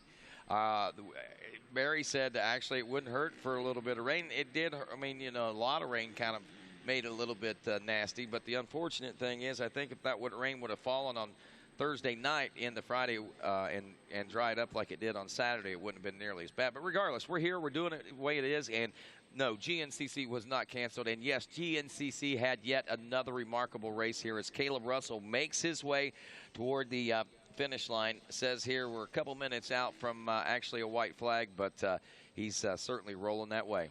Yeah, you know, Caleb Russell really is, you know, you kind of feel like you're repeating yourself when you talk about Caleb Russell. He's a man very focused right now. Obviously, we've known for many, many years, you know, he has incredible skills. He's continued to train. He's continued to evolve as a rider. He's become more technical. He's done some extreme enduro events. He's done enduro cross. He's ridden national enduros. He's constantly pushing himself beyond the fact that he's here winning GNCCs, which is obviously the premier off-road series in the world. You know, he wants to become a better rider. He wants to continue to improve. You know, guys, I want to add something to that. It was interesting when I was doing the youth podiums this morning. I had a young girl who won the girls' class, and she said, you know, I fell down in a mud hole, and I got up, and Caleb Russell pulled me out of the mud. And I said, wow, not many riders can say that. But the thing was, he was out there this morning during the youth race. He was pulling riders out. He was out there all day yesterday during the ATV race, just watching up here in the area with the fans and really getting an idea. You could see the focus in his eyes all weekend long, and that's pretty incredible. It is. It is very incredible. And, you know, I've noticed a big change in Caleb as well. Caleb used to be a very introverted type person where he was to himself, wasn't real outgoing. But I got to say, over the course of his 2 championships, we've really seen him blossom. You know, Rodney, I'm going to tell a story I don't think I've ever told too many people, and it revolves around Caleb Russell, as we just saw him on camera, and now we see Josh Strang working his way through the FMF PowerPoint.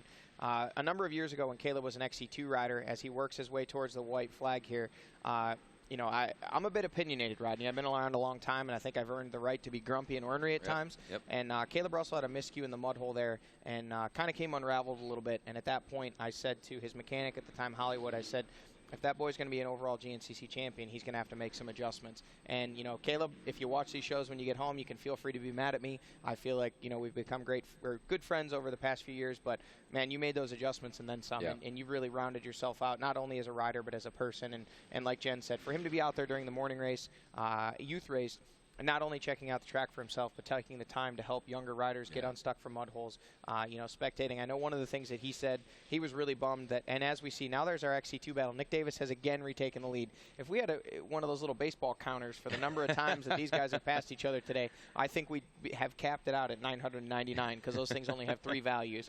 But finishing up on the Caleb thing, you know, he's really just evolved as a racer. His racecraft is amazing. His training, obviously, top-notch. You never see him tire at the end of races. But more perhaps importantly than that, as a person, as a champion, he's a phenomenal ambassador for the sport of GNCC racing. And, you know, couldn't be happier to see that happen. For sure. As we watch the timing and scoring now, checker flag should be flying in about 28 minutes. 2 hours, 29 minutes now into this race. And Caleb Russell was enjoying a 1 and 42-second lead at the end of lap number 4. Here comes Josh Strang, the number 2, in the number 2 spot now, Johnny. And has he gained or lost any time? That's a big question. Tick-tock, Rodney. We're going to find out here in just a matter of a few seconds. If you were guessing right now, what would you say? I'm going to say the gap stabilized right around that, what was it, 1 and 42 seconds we last saw it. I'm going to say it stabilized within 5 to 8 seconds one way or the other. I'm going to have to agree with you on that. I don't think there's been much, if any, ground made up by the number 2 of Strang on lap number 5. Refresh, Rodney. Let's see what the times are. 29.46 and a 29.57. He lost 10 seconds. The gap now 1:53. So, you know, wasn't far off pace. I mean, you said that 8-10 seconds or so, and you were right. So, or around 8 seconds. So, regardless, I mean, that's still a pretty good pace for both riders. And actually, Josh stayed fairly on tact. He lost probably 15 seconds or so from his last lap time, 10 seconds. But regardless, he is right now still under 2 minutes, and he's still in a comfortable position in that number 2 spot. And I think he's still got a lot of positives to take away from this race and to add fuel for his fire as he heads to his home there in North Carolina. I know he is an Aussie. He's from Australia, but he now lives there in North Carolina, and he calls the FMS Steel Creek GNCC his home track. Rodney, real quick, one thing that I did just notice on screen here, and we're not going to catch it. It looks like we're going to cut away, but we saw Thad Duvall come by. We saw Jordan Ashburn look over to the other side of the FMF PowerPoint, so they were in the same section at the same time. Thad has pulled a little bit of a gap, but he hasn't really pulled away from Jordan to the point where he can't see him on those switchbacks. So Jordan's still, you know, wanting that podium. He's going to keep pushing himself with just over a lap of racing remaining. And then as we were cutting away from that shot, I saw Chris Bach enter into that section. So it appears he may have chipped away a little bit at that gap from Jordan Ashburn over that 4th place position. So this battle for the podium may not be over yet with about 30 minutes of racing left. So as we said, about 30 minutes. Here comes the 3rd place position. Thad Duvall still looking strong right now, Johnny. Yeah, Thad's pushing. I mean, you know, as you said, the new team this year really seems to have breathed a whole new level of consistency and determination into Thad. I mean, he's always been a phenomenal rider, gives it his heart, gives it his all every time he's on the bike, but there always seem to be just these small issues where today, you know, we saw a big issue. Thad crashed. That machine would not refire. He was struggling. The minute that thing refired, we saw him put his goggles on, and it was like he was punching back in to go to work. Now, let me ask you something. Watch that, and I watched him through this section, but remember a year ago, 2 years ago, throughout the entire career of Thad Duvall, it seems like, you know, we've always called Thad bad Thad, and whenever you watch him ride, man, I mean, he just looks like he is a man on a mission. He looks like he's riding with such urgency and things of that nature whenever we watch him ride. But I don't know if you notice what I've noticed over the course of the last 2 weeks. We don't see Thad riding with the sense of urgencies that he has ridden before. He's still riding fast. He's still got it dialed in, but he seems to have smoothed out so much. Now, whether or not it's the bike or whether it's just the mindset of it all, I don't know. But I know Thad told me that even his dad told him after he watched him ride the Husqvarna for the very first time that he looked smooth on that bike. And he said, my dad hasn't told me I've looked smooth in a long time. So evidently, it must be meshing very, very well. Right now, we're looking at 4 riders in, 5 laps down. Caleb Russell, Josh Strang, Thad Duvall, Jordan Ashburn, and should be seeing Chris Bachcheck in here soon.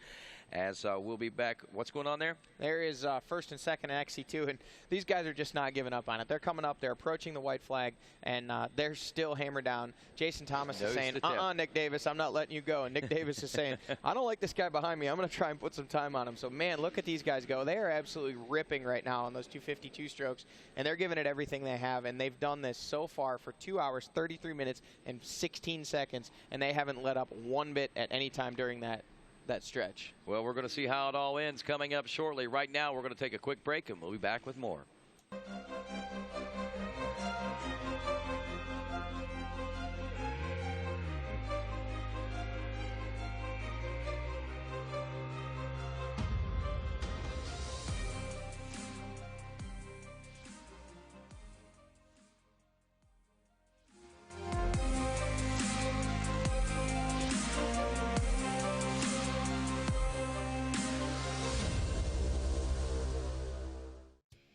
Scott's Performance, the only steering dampener with 21 Baja 1000 overall victories, introduces the new Scott's Rubber Submount. Easier to install, at less than an hour in most cases, it features adjustable on-the-fly dampening to help reduce arm pump and fatigue. Come see what 25 years of experience building the best stabilizer can do at scottsonline.com. The Sunstar Work Z rear sprocket is made of stainless steel, making it 3 times more durable than a standard steel sprocket. Team it with the 520 XTG triple guard sealed ring chain with 3 lubrication pools per side. Durability in the toughest conditions. And welcome back to GNCC Live here on RacerTV.com. All racing all the time. Rodney Tumble along with Johnny Gallagher and Jenny on the spot. Jen Kenyon out and about. White flag conditions here as we've got less than a lap to go for our leaders. Caleb Russell leading Josh Strang now by 1 minute and 53 seconds. Thad Duvall another 2 minutes and 8 seconds back. Jordan Ashburn's 43 seconds back and fourth. And Chris Bach has checked in now just 31 seconds back in the number 5 position. We see Caleb Russell working his way through the now dried up Georgia Fields here at the Aonia Pass motocross facility. And, you know, look at, we even see dust kicking up behind that rear wheel, Rodney. It's crazy how much this place has transitioned here within the last 3 hours of this afternoon race, or 2 hours and 35 minutes. So Caleb working his way through some lap traffic, kicking up dust, and we see that red Georgia clay providing some good grip for Caleb to put that KTM power to the ground. Well, listening to a little radio traffic right now. Obviously, not a lot to report on the XC1 Pro class right now. He's at the 2, he's at the 4, he's got 1 minute and 40-second lead. We know all that. The one thing that we're probably going to want to keep up on this final lap is going to be that XC2 Pro Lights class battle. And I'm listening, and you might hear some chatter over my microphone here, but I'm listening very closely. You know, Rodney, as we came back from break there, and you were kind of leading us back in there, we saw Nick Davis and Jason Thomas check through the finish line, and they were wheel-to-wheel, nose-to-tail. And I feel like I've said that 1,000 times today, but that's because we've seen it on screen 1,000 times today.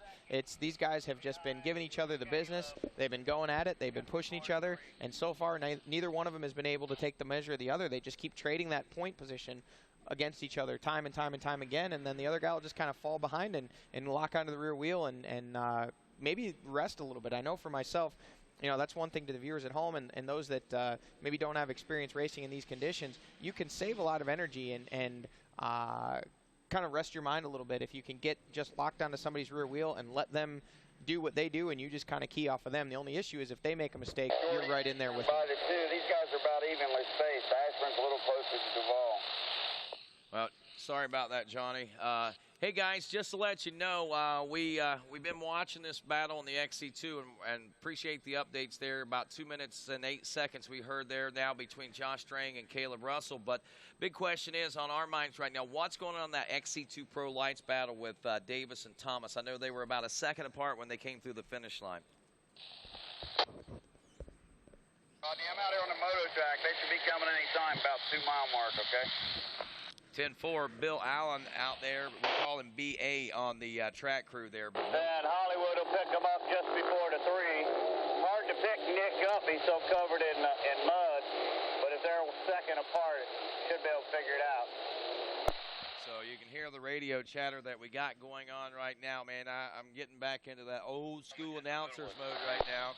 Because whenever you start getting battles like this, we can see camera shots, but there are a couple of miles apart here and there. So we're going to be listening intently, Johnny, or I will, while you can make some calls there, and then I'll jump in whenever we get these updates and stuff coming in. Rodney, that was Ryan Sipes just checking through the FMF PowerPoint. So he is still on the gas and out there chipping away. He is actually in the 11th place position, so he's still out there. He has completed 4 laps, so he's hasn't given up. He's out there pushing himself and you know, trying to do what he can to try and possibly earn some points today. Exactly, and that could have been a heartbreak. I mean, that's obviously a heartbreaker for him because he was running right there with Caleb, but obviously it was early in the race, and there are a lot of, as we said, so many variables out there that can change the face of the race, and he unfortunately was subjected to a lot of those variables that took him out and just back and back and back and back, unfortunately. But the great thing about it is that he keeps pushing and he stays out there. He hasn't just said, "The heck with it, man. I could have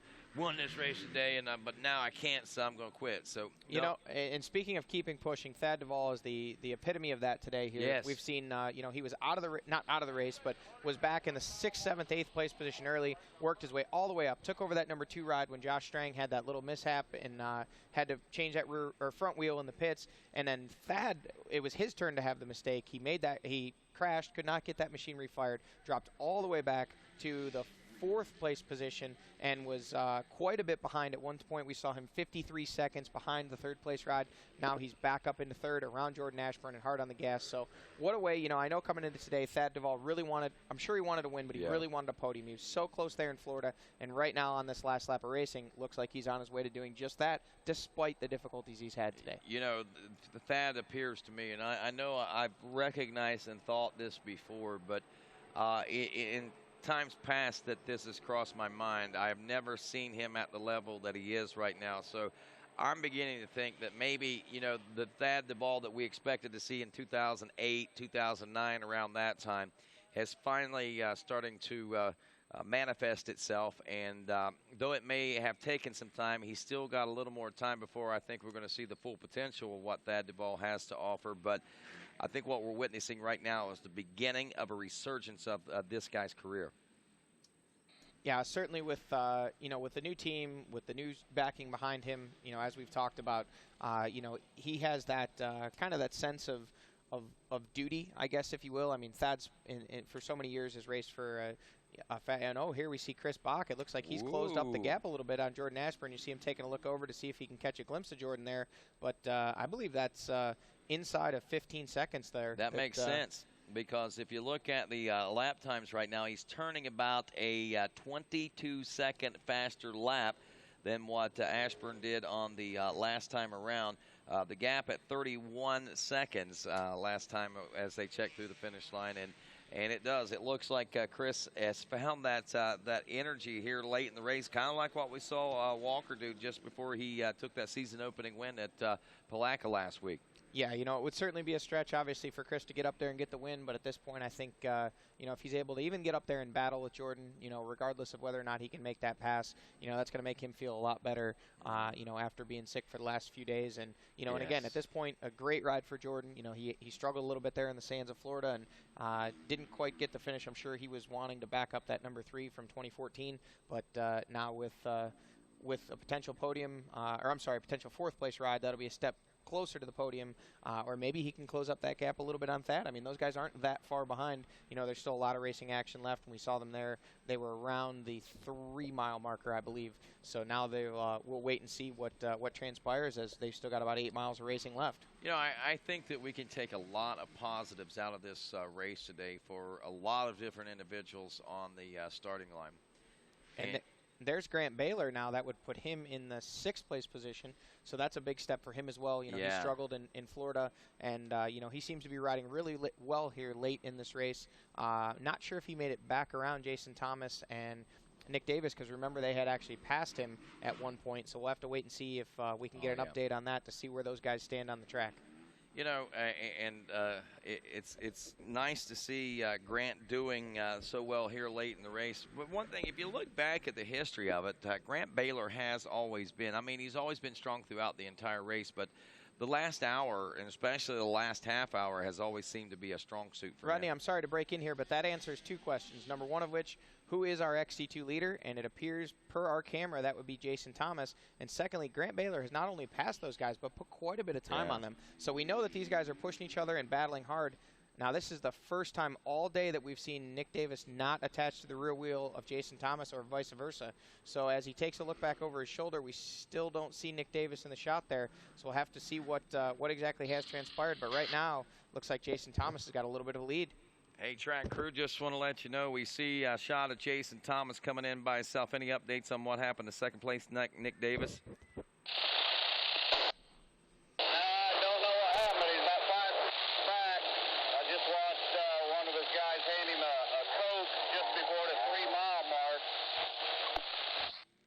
Thanks a lot, Hollywood. And that right there kind of makes sense. Maybe the Coke is that little extra energy that he's going to need, that sugar rush or whatever, to carry him through that last half hour or whatever. Some people don't like to do that, but others may feel a little bit differently about it, and that might have been what he was needing to get that extra push here in this last half hour. My first experience with that, actually, I wasn't aware that these guys were doing that a few years ago. Andrew DeLong, his mechanic, Joey Maurer, was standing there with a Coke at the end of a race, and it was a warm Coke. And I said, is that for him when he comes off the track? He says, nah, we're giving that to him at the last lap. It's that sugar boost. They need it, but they don't want it cold. I guess it goes down easier when it's warm. So they'll go ahead and they'll take it, and they'll put it inside a water bottle or a small Coke bottle with a piece of hose that they use as a straw. And, these guys are out there for 3 hours. I know in a 2-hour race at the end, you kind of start to feel a little bit sluggish. No matter how hard you train, you're relying on your reserves. Where these guys in 3 hours, that last hour, they need every little bit of help that they can get to keep that sugar high, keep the intensity going.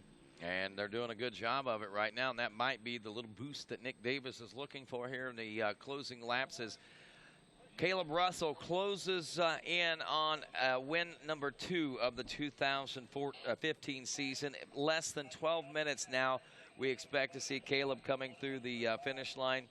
For Checkers, Josh Strang still nearly, a little over 2 minutes behind now, and 2 more minutes back behind him is Thad Duvall. Almost identical lap deficits is what the track crew is telling us between first and second and third. Yeah, these guys they've spaced themselves out. There's been a lot of battling throughout this race, but I think at this point for sure the top 2 and potentially the top 3 have kind of settled into their pace. At this point, they're managing their gaps. They're getting their updates from their crew as they go around the track, just how much time they have to the guy in front of them and also the guy behind them. At this point, you've expended so much energy.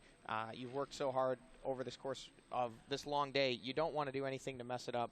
It can be just as detrimental to yourself trying to outdo yourself on that last lap, maybe trying to close a gap that isn't necessarily doable or very difficult versus taking your points at this point. We're early in the season. All these guys, everybody inside our top 5 or even top 10 are earning great points today towards that national championship. So, all these guys at this point are kind of, unless they're in a battle, they're probably looking at those pit boards, and unless they see that they're really making up ground and trying to grab another spot, they're kind of settled in and managing their energy and also managing their gaps. Man, speaking of energy, I could use one of those last lap boost myself right now.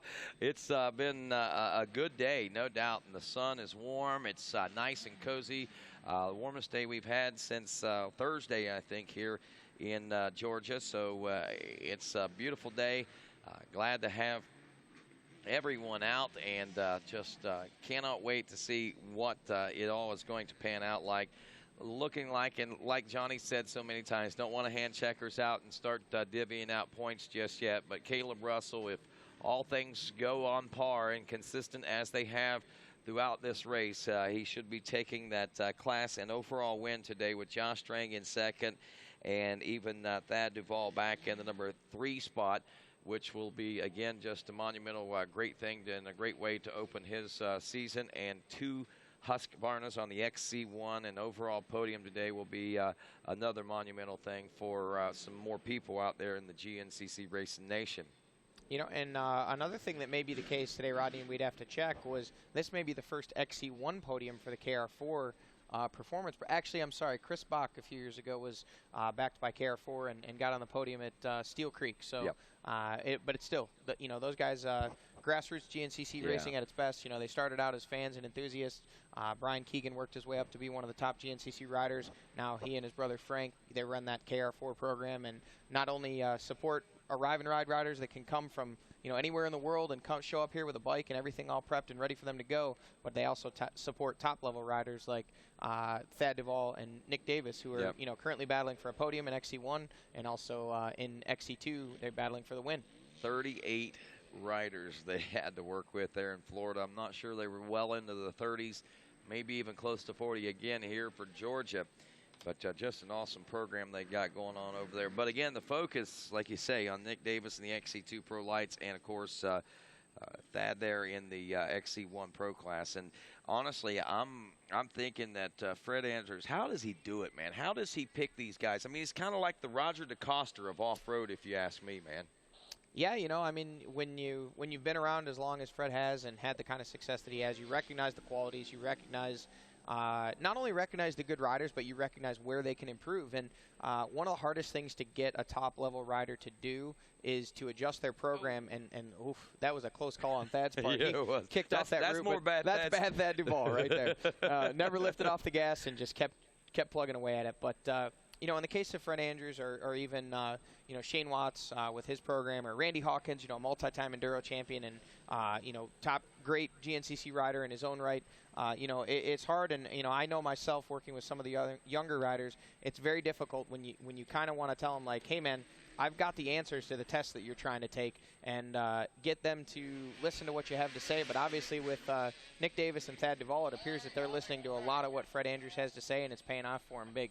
Yep, big, huge dividends. And right now we are about 7 minutes away from a checker flag. Upcoming live shows on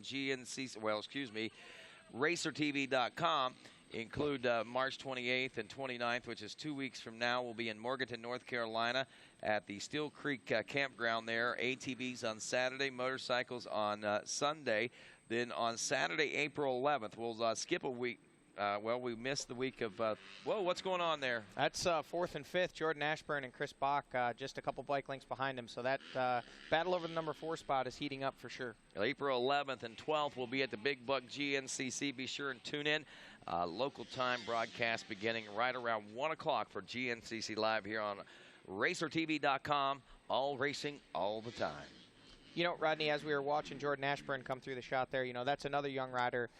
We talk about these kind of the more established veterans of GNCC that have moved on to run some of these teams, and to have that tutelage and have that knowledge, it certainly benefits Jordan Ashburn, as he had a banner year last year, as we talked about, with that number 3 ride, nearly won some races, finished on the podium a lot. Randy Hawkins has groomed that young man from an XC2 rider. If I'm not mistaken, possibly even picked him up when he was an Open A rider and brought him up through the XC2 ranks, won several races in the XC2. And one has to believe that it can't be too long until we see Jordan in the center of that podium in the XC1 class.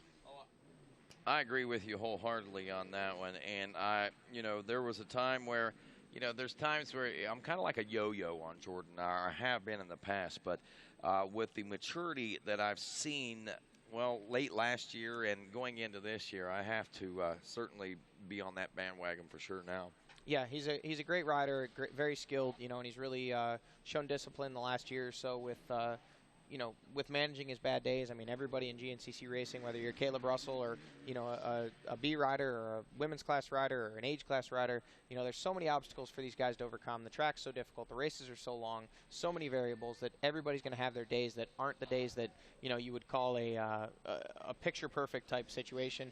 And one of the things that Caleb Russell does so well, that Josh Strang does so well, that your champions, whoever it may be, dating back to Eddie Lojak back in the days, and Scott Summers and Fred Andrews and all those guys, you have to manage those bad days. You have to turn what could be a DNF or a no-points day into, even if it's a top 10 or a 12th or whatever it may be, those are valuable points. GNCC Racing pays points through the top 20 positions. You need to be in that top 20 or you might as well have not been there. Yep, and it's just like David Knight. When he was here a few years ago, I can remember him pushing his bike the last few miles of the race at Somerset, I believe it was, in Pennsylvania, one of the rockiest, roughest courses. He had some mechanical issues. The bike wouldn't run, so I saw him pushing, and I mean, long after everyone had taken the checkers, the podium had concluded. I'm standing out there in the field, and here comes David Knight literally pushing his motorcycle up a hill and then on through some grass field sections. And I talked to him, I was like, why are you doing that? And he says, because if I can just score 1 point today, it could be the difference between winning a championship and losing a championship. Absolutely, and that's what the great riders do. And we've got a shake-up again in XC2. Nick Davis has retaken the lead, so maybe that Coke did its job. We saw him, he had dropped some time, looked like he was 8 seconds behind Jason Thomas, and now he's back in that point position. But Jason Thomas right behind him, eyes on the prize, and those guys, I think, the fans better work their way over to the finish, because with Caleb Russell coming in here, probably going to give you guys a nice wheelie, or he did a pretty sweet endo there, came across the line on the front wheel in Florida. He's certainly going to have some kind of celebratory move coming across the finish line. Everybody needs to be over there to see that.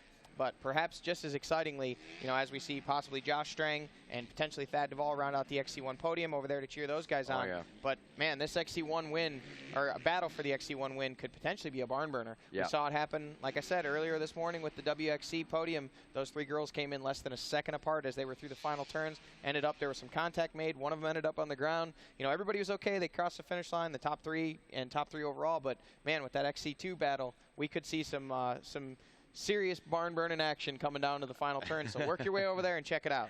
No doubt. And that WXC class is going to be one to keep an eye on, friends. It's getting better and better. That competition level is starting to rise. Right now, speaking of rising, the excitement and anticipation level as to our finish with Caleb Russell, as we are less than 3 minutes out now, about 2.5 minutes before we expect to see Caleb Russell checking in. If he stays on par and on pace there with that 29:46 lap time. Josh Strang, a couple minutes back in the number 2 spot, and Thad Duvall still holding on to third, another couple minutes back there in that XC1 Pro class. Nick Davis has taken over the lead from Jason Thomas. They have a near 5-minute lead. I would say it's plus 5 minutes over third place right now, Trevor Bollinger, and he had a 5.5-minute lead over fourth place. Caleb Russell closing this one out, working his way through the FMF PowerPoint. You can see they've gone ahead and made those lines a little wider. Things were getting pretty bad through there, and he's just a few turns and a couple straightaways away from closing this one out. He'll work his way through the other side of the FMF PowerPoint. He's got one more little up down here, and he's got a straightaway along a creek. Oh, a little close call there. That route is slick. That goes to show you, even Caleb Russell, he can't make a tire stick on a slick route like that. Yeah, it's these Georgia Roots have popped their ugly heads out and tried to take a couple riders down today, and they've succeeded on more accounts than not. But Caleb Russell's the one on his way to a successful day right now. If he can close out just these remaining few corners, we're probably less than a minute away from seeing him cross the finish line for his second win of 2014 if he can close it out just like this. Wow. And though I said it's impossible, he is on his way, at least undefeated right now. If he make, go ahead. That was a short little glimpse we saw there, that battle over the number 4 spot. They tried to clue us into exactly what was happening. That appeared to be Ashburn and Bach. Those guys are going to have that battle over that come right down to the finish as well. So, again, Caleb Russell appears to be unheaded in the last less than a mile here of racing. We'll await Josh Strang in the second place position, and then potentially Thad Duvall, as we last saw, was in that third place podium spot. And then we've got that battle with Jordan Ashburn, and then Chris Bach battling over that number 4 spot. So we've got exciting racing action here. Hard to believe, Rodney. 2 hours, 56 minutes, 49 seconds into this race. And although it appears the top 3 are settled, you know, they still can't pop those champagne bottles until we actually have them cross the finish line. But, you know, even without that, we've got so many battles. Yes, we do. We've got, actually, I've got Andrew DeLong texting me right now. He's at home while we wait for Josh Strang to come through. He said he was watching the show. I said, anything you want us to say on air for you, buddy? He said, man, I'm just bummed I'm not there and having fun with the GNCC family. Hope to be back soon and ready to put my Rockstar Husky back up there for podium contention. So, Andrew, at home, you know, recovering from surgery, and he says, go Bach, Nick Davis, and Craig DeLong. So those are the guys that he's pulling for. But apparently the one guy that's had a lot of people pulling for him today is none other than the man, the one with the number 1 played on, the one with the win in Florida, and your defending champion, Caleb Russell. Just a matter of formalities here, a couple turns to go until he crosses the line and makes it win number 2 on the season, already 2 races in. Just under the 3-hour mark at 2 hours and 58 minutes, Caleb Russell rolls his FMF KTM into the history of 2015. Taking the win here to Maxxis General GNCC. And he waves to the crowd as he comes through ever so politely and calmly and collectedly. Caleb Russell does something that he's never been able to do as an XC1 Pro, and that is win back-to-back from the season opener to Georgia. These are 2 races that he's never won back-to-back, and this is a first for him. See, I told you there was going to be history made today. Hey, you know, I guess every day there's history made because we've never run this race before, just the way it is today. But, you know, Caleb Russell, a masterful performance on his part, you know, led this thing, if I'm not mistaken, from the very first turn. So he led this thing for 2 hours and 58 minutes and 40 seconds, and he did a great job of it. He experienced some pressure early from Ryan Sipes and Josh Strang, and then with those guys experiencing issues and Caleb picking the pace up, he was able to stretch out a lead, got himself comfortable, and just carried it from there. So, you know, Caleb does what Caleb does, and that's win races, and he does it again here today. No, certainly makes it look easy, that's for sure. And we know as well as anyone, though, that Caleb will admit that it might have been and looked easy, but there were some struggles out there. A little bit. There's Thad Duvall, goggles off, potentially maybe getting stuck and taking those off, or maybe just those got covered up in mud, and he took those, I believe, X-Brand goggles off, and a little bit of a contact with and here's our battle right here. Look at these guys. They've got just a couple miles to go. Nick Davis, XC2 leader, Jason Thomas still shadowing him in second. You got to believe that these guys have just given every ounce of energy that they have at this point. How do they have anything left in the tank to even keep going? That's what I got to wonder. I'm in the same boat you are, because, I mean, they pushed and pushed. They are, what did I say, 5 minutes ahead of the third place ride of Trevor Bollinger, and another 5.5 minutes back behind him was Craig DeLong. So, wow, what an amazing feat these 2 riders have been able to achieve today, being able to be nose to tail like they have for so long. And though it may not be anything out of the ordinary for this class and those kind of battles, this particular race right here was truly an epic battle, because it started from the word go between them as well. Here's Ashburn now as he works his way through, and I believe still in that number 4 spot. And we don't see Bach on his rear wheel like we saw a few moments ago, so Jordan able to open that gap back up maybe just a little bit. But again, there's those slick roots, and he's probably going to take a look over his shoulder here and just see exactly where Bach's at, or maybe he's saying, nope, going to the finish line. If you're back there, buddy, you're going to have to stay back there. Yeah. He's got him. He's got his own mission right now. He's trying to complete it. But again, just got to be. I myself personally am just, and especially saying this because I saw in his eyes, I heard it in his voice, the condition that Chris Bach was leading into today's race. He said 70%. I have to guess that, yeah, that or maybe even a little less. But if this is 70%, man, this is pretty impressive. Talk about pretty impressive. Thad Duvall, few corners to go. What an up-and-down day he's had. Started down, worked his way up, got into that second-place position, maybe going to make a run at Caleb Russell and try and run him down, and then an unfortunate issue, was able to overcome that, now back into a podium position. You've got to believe that Bad Thad's going to be pretty happy with this one after today. Oh, certainly. He's going to be extremely stoked, and, you know, it's now a matter of not only is he going to want podiums from this point on, he's going to start looking toward the center of that box and wanting those wins. And there he is, folks, Bad Thad Duvall, bringing it home in the number 3 spot in this XC1 Pro class. So there's your top 3 in the XC1 class. Caleb Russell taking the Maxxis General GNCC win. Josh Strang in the number 2 spot, and back behind him in the number 3 position, pushing hard on that final lap. Actually turned the fastest between those 3. It was a 29.57 for Thad Duvall to close it out and take those checkers for 3rd. But Russell turning a 30.21, Josh Strang a 30.41. It looks like, wow, Thad got that little extra boost of energy there in the final lap. I imagine it might have been that last little sip of sugared up Coca-Cola that might have made that happen. And now we see Jordan Ashburn. Yep, there's Ashburn, and he's in the 4th place spot, working his way through these final turns. And although Jordan would have loved to have a podium today, I think this is a great finish for him to build on. Certainly a big step in the right direction for him and that Am-Pro team after the struggles they had in Florida. He rode very well today, was up in the podium battle all day long, and you know, he should definitely hang his head pretty high after this one. It's been a great ride. He showed he's going to be a force to be reckoned with all year. No doubt about it. We're about 4 minutes out before we'll have the and there is, sorry to cut you off, there's 5th place, and that is Chris Bach on that JCR Honda. As you said, you know, feeling the effects of a little bit of illness. I'm sure that's a great feeling of relief for him to cross across that finish line, knowing, hey, maybe I got a top 5 today. Would have liked for it to have been a podium or a win, but if I can do this from his own words, 70%, maybe he can contend for those wins here with when he's 100%.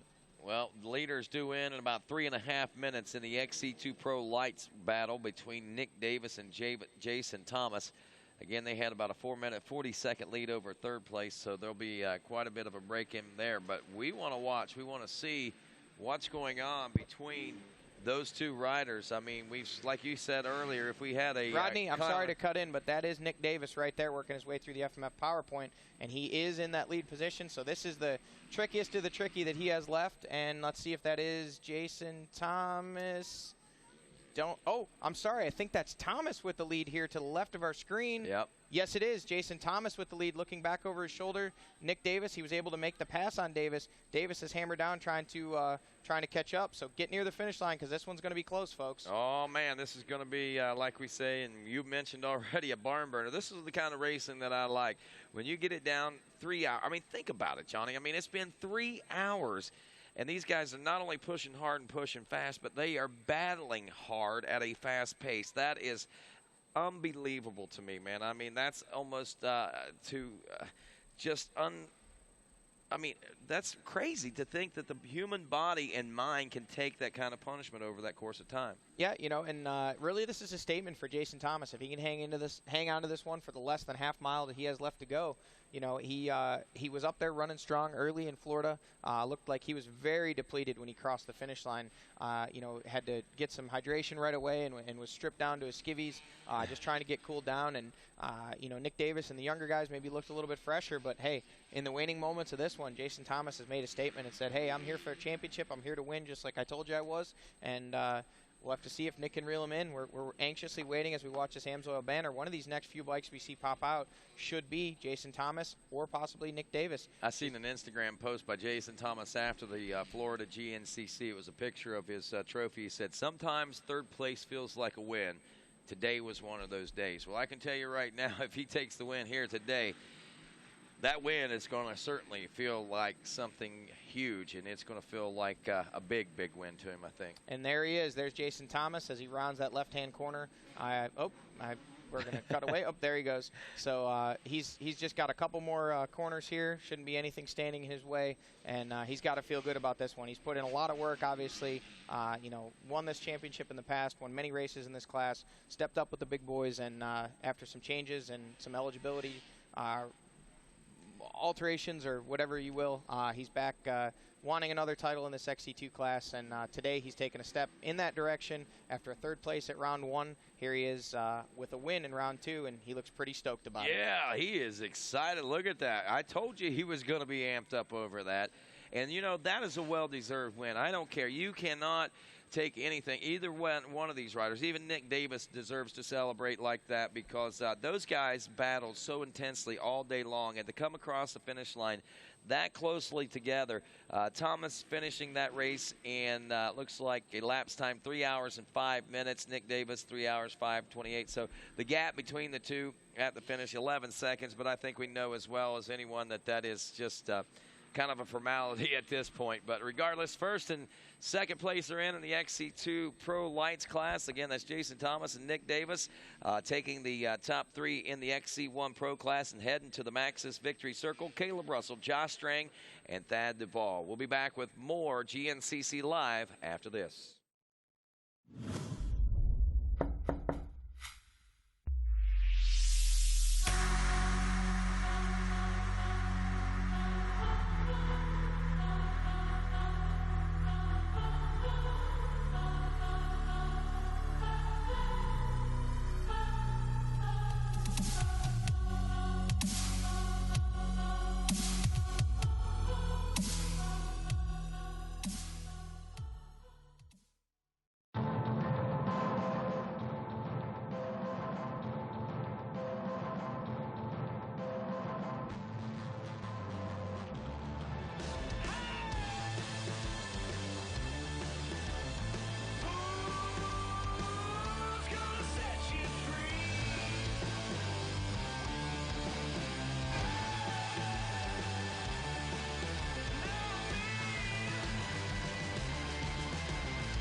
Any engine, any season. At home, at the track, or on the trail. AMSOIL for any engine. Scott's Performance, the only steering dampener with 21 Baja 1000 overall victories, introduces the new Scott's Rubber Submount. Easy to install at less than an hour in most cases, it features adjustable on-the-fly dampening to help reduce arm pump and fatigue. Come see what 25 years of experience building the best stabilizer can do at scottsonline.com. And welcome back to Washington, Georgia, and Aonia Pass Motocross Park as we get set to celebrate in the Maxxis Victory Lane here at the Maxxis General GNCC. Johnny Gallagher, a look at our champion and winner of today's affair, Caleb Russell. Yeah, Caleb looks well rested. Looks like he's just awaiting his turn to get up there and do the formalities. Pop the champagne we've been talking about so much so far today, and thank those sponsors that helped make him possible and all of his supporters. So, Caleb put in a fantastic performance today, leading this one wire to wire. Green flag drop. Caleb was the first one to the first turn, and checkered flag flew, and he was the first one there as well, and wasn't really headed in between too much. Great ride for that gentleman as well. Josh Strang with the second place position, overcoming adversity. They had to change the front wheel on that Rockstar Husqvarna. For him to come back, put that machine in the second place position, he's showing that he's definitely going to be a threat this year. And even running some faster lap times than Caleb there at one point in the race after that. I think that's pretty impressive as well. I think that Josh Strang has a lot to build on, and though he may have another step or two that he wants to take before he feels like he'll be completely competitive with Caleb Russell. I think midway point of this season is going to be getting pretty exciting, man, because like I said, once these guys raise that bar, man, everybody strives to reach that level, and they're starting to reach for it. Now it's time for Caleb to start maybe reaching for another level even. We'll just have to wait and see how it all pans out. It's been a great day. Caleb just rolled right ahead, wire to wire, whole shot to checkers, man. You can't ask for anything better than that. You can't ask for the anything better than the great competition behind him that strove so hard today. Strang, Thad Duvall putting on that great race, as we pointed out, between he and Jordan Ashburn. A great late race push by Chris Bach, who's feeling under the weather coming into this one. I mean, there's just so many positives in that top 5 right now. Yeah, you know, all these guys definitely overcame adversity today. It wasn't an easy day for any of them with the track conditions. And we haven't really talked about today what a quick turnaround we had. These guys raced last Sunday. Yeah. So 7 days ago they did this. They had an opportunity to go home, drink some fluids, eat some food, maybe get a quick cycle in, maybe ride the bike a couple times, make some small testing changes if they had the chance to do so with the weather, with the rain we had. So this is an anomaly in GNCC racing. Normally, with at least 2 weeks off in between races, or 2 weeks between races, these guys did it on 7 days, just like the ATV guys did yesterday. The youth riders, everybody turned around on 7 days, came back, put their best foot forward. But the best foot of them all today was Caleb Russell. All right, one thing that we want to talk about, just mention kind of quickly, the story of the day, if you will. We were informed that one rider from the 4-stroke B lights class, Hunter Shelton, I think was his name, had a pretty good lead going there on the first lap, ended up making a mistake and losing 20 minutes. And since that last lap has pulled now from a 20-minute gap to within 3 minutes of the leader, and was pulling about 3-minute faster lap time than the leader last time around. So sounds like somebody in the 4-stroke B lights class is on a mission today himself and making things happen. So we'll congratulate Hunter on a great ride, whether or not he comes away with the win in that class or not. But, man, we had some big things, and something that we didn't even mention today, Johnny. You know how we always harp on and watch for the top amateur of the day and things? Well, we didn't even see a top amateur break into the top 20 till the end of lap number 5. It was your 250A, and heading into the last lap, this still ain't over, but heading into the last lap, the 250A class leader, Dylan McRitchie out of Williamstown, Vermont, was looking at the possibility of top amateur honors here today. So we'll keep an eye on that to see how that all pans out for them, too. We're also still awaiting the third-place finisher in XC2, which was Trevor Bollinger, the last we had seen. As of right now, he has not yet checked in at the completion of lap 6. He was 4 minutes and 40 seconds behind Jason Thomas last lap, who overtook Nick Davis. So we'll wait and see how that pans out, and then another 5 minutes and 29 seconds back to Craig DeLong, who was in the 4th place position. So all things considered, likely that we'll see Trevor Bollinger next, but possibly if Craig DeLong can put in a good push on that last lap, we might see a podium out of him. So those guys should be checking in any moment, and then we'll have our 2 main podiums complete with the XC1 and XC2. Obviously, our XC1 are already decided with Caleb Russell with the win, Josh Strang in 2nd, and we've got Thad Duvall up there in the 3rd place ride. It looks like Thad's up there without his bike right now, so he's just going to do this kind of a cappella. He doesn't need a machine to support him. I ran most of the race. I don't need actually, that Thad is, I'm sure they're probably getting that bike sprayed off. They want all the sponsors to be recognized. I know how important, maybe not. They brought it up there. It looks, no, that's not him. He's way over here, so maybe they won't be bringing that bike up there. I don't know what's going on, why they would do that, but regardless, man, just real quick, through that top 10 XC1, Russell Strang, Duvall Ashburn 4th, Bach in 5th, Grant Baylor is 6th, Russell Bobbitt we're looking for. Well, I actually checked in 7th. Tyler Medaglia we should see in 8th, Adam Bandor in 9th, and Takeshi Koiketa in 10th. XC2 Pro Lights, Trevor Bollinger does check in the number 3 spot behind Jason Thomas and Nick Davis. Good racing heading into the final lap. Craig DeLong was 4th, Corey Buttrick was 5th, Lane Michael was 6th, Justin Sobe was 7th, Sam Evans was 8th, Brad Bakken was 9th, and Colin May rounded out the top 10. 31 of those XC2 Pro Lights class riders today, Johnny Gallagher, and that's a thick field to race in. And I tell you what, it's a thick field and a tough field to race in that XC1 Pro class, where we get set to go down and celebrate on the podium in the Maxxis Victory Lane with our own Jen Kenyon. That's right. Folks, help me in welcoming these top 3 overall finishers to the podium. We've got Caleb Russell, Josh Strang, and Thad Duvall. Let's hear it, everybody.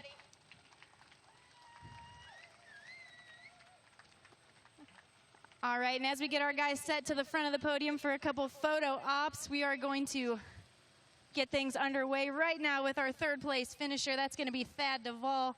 Thad, why don't you take a step back? We'll make sure we get here in front of the RacerTV.com cameras. Talk about that crazy day out there. We had some fans and some people in the woods that saw you have a little trouble and issues out there. Take us through that moment and then your charge through the pack from there. It was a frustrating day.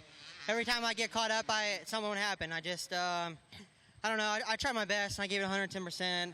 I'm definitely worn out right now, but it was good. You know, I didn't get the best of starts, and by the time things got shuffled out, I think I was 6th, and I was already like 45 seconds down from the guys, and then I just put on a charge the hardest I could and caught back up and got into 3rd, and then was comfortable in 3rd. He thought I'll just try. You know, I already made a good push, and I just kept riding hard, and I come to the pits. Next thing I know, I see Strang sitting in the pits, so I don't know really what happened to him, and then I got into 2nd and was riding my own race. You know, I felt good. I felt comfortable, and you know, I think I had like a minute on those guys, and then the next thing I know, I just fell over and it stalled, and it wouldn't start. And the one guy was freaking out because it was shooting like 3-foot flames behind it and stuff. So I just sat there and waited for a minute, and probably lost like a minute and 15 on them guys, and I went all the way back to 4th. And finally it started, and I took off and tried the best I could and gave it all I could, and I made it on the podium, so I'm happy.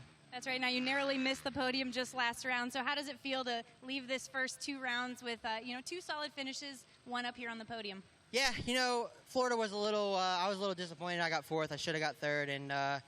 But, you know, I'm super happy to get up here. You know, I feel like I could have been up 2nd with Strang. Maybe we could have had a battle at the end and stuff. And, you know, he was putting down some good lap times, I heard. And who knows, he might have caught me out. I don't know, just how things go. And, yeah, I'm definitely super happy, and couldn't be tickled more with 3rd. All right, well, who would you like to thank, Thad, for getting up here on the podium? Rocky Mountain ATV Motorcycles, KR4, Husqvarna, Maxxis Tires, Ames Oil Lubricants, Fly Racing, Keegan Wireless, Pro Circuit, Enduro Engineering, Stickman, WRP, IMS, Sunstar, Scott Goggles, TP Brakes, TT1 Filters, Wiseco, CV Products, TM Designs, Bulletproof Designs, Outerwears, Chromatic, Pro X. You know, the whole GNCC crew put on an excellent race today. You know, I really enjoyed the track, and for the conditions it was coming in this weekend, I thought it was going to be a little worse than what it was. My mom and dad, my dad, you know, he works a full-time job and works on my bikes full-time, and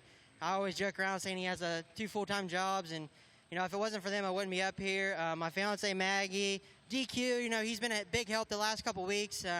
You know, coming on to the Husqvarna was kind of new world for us.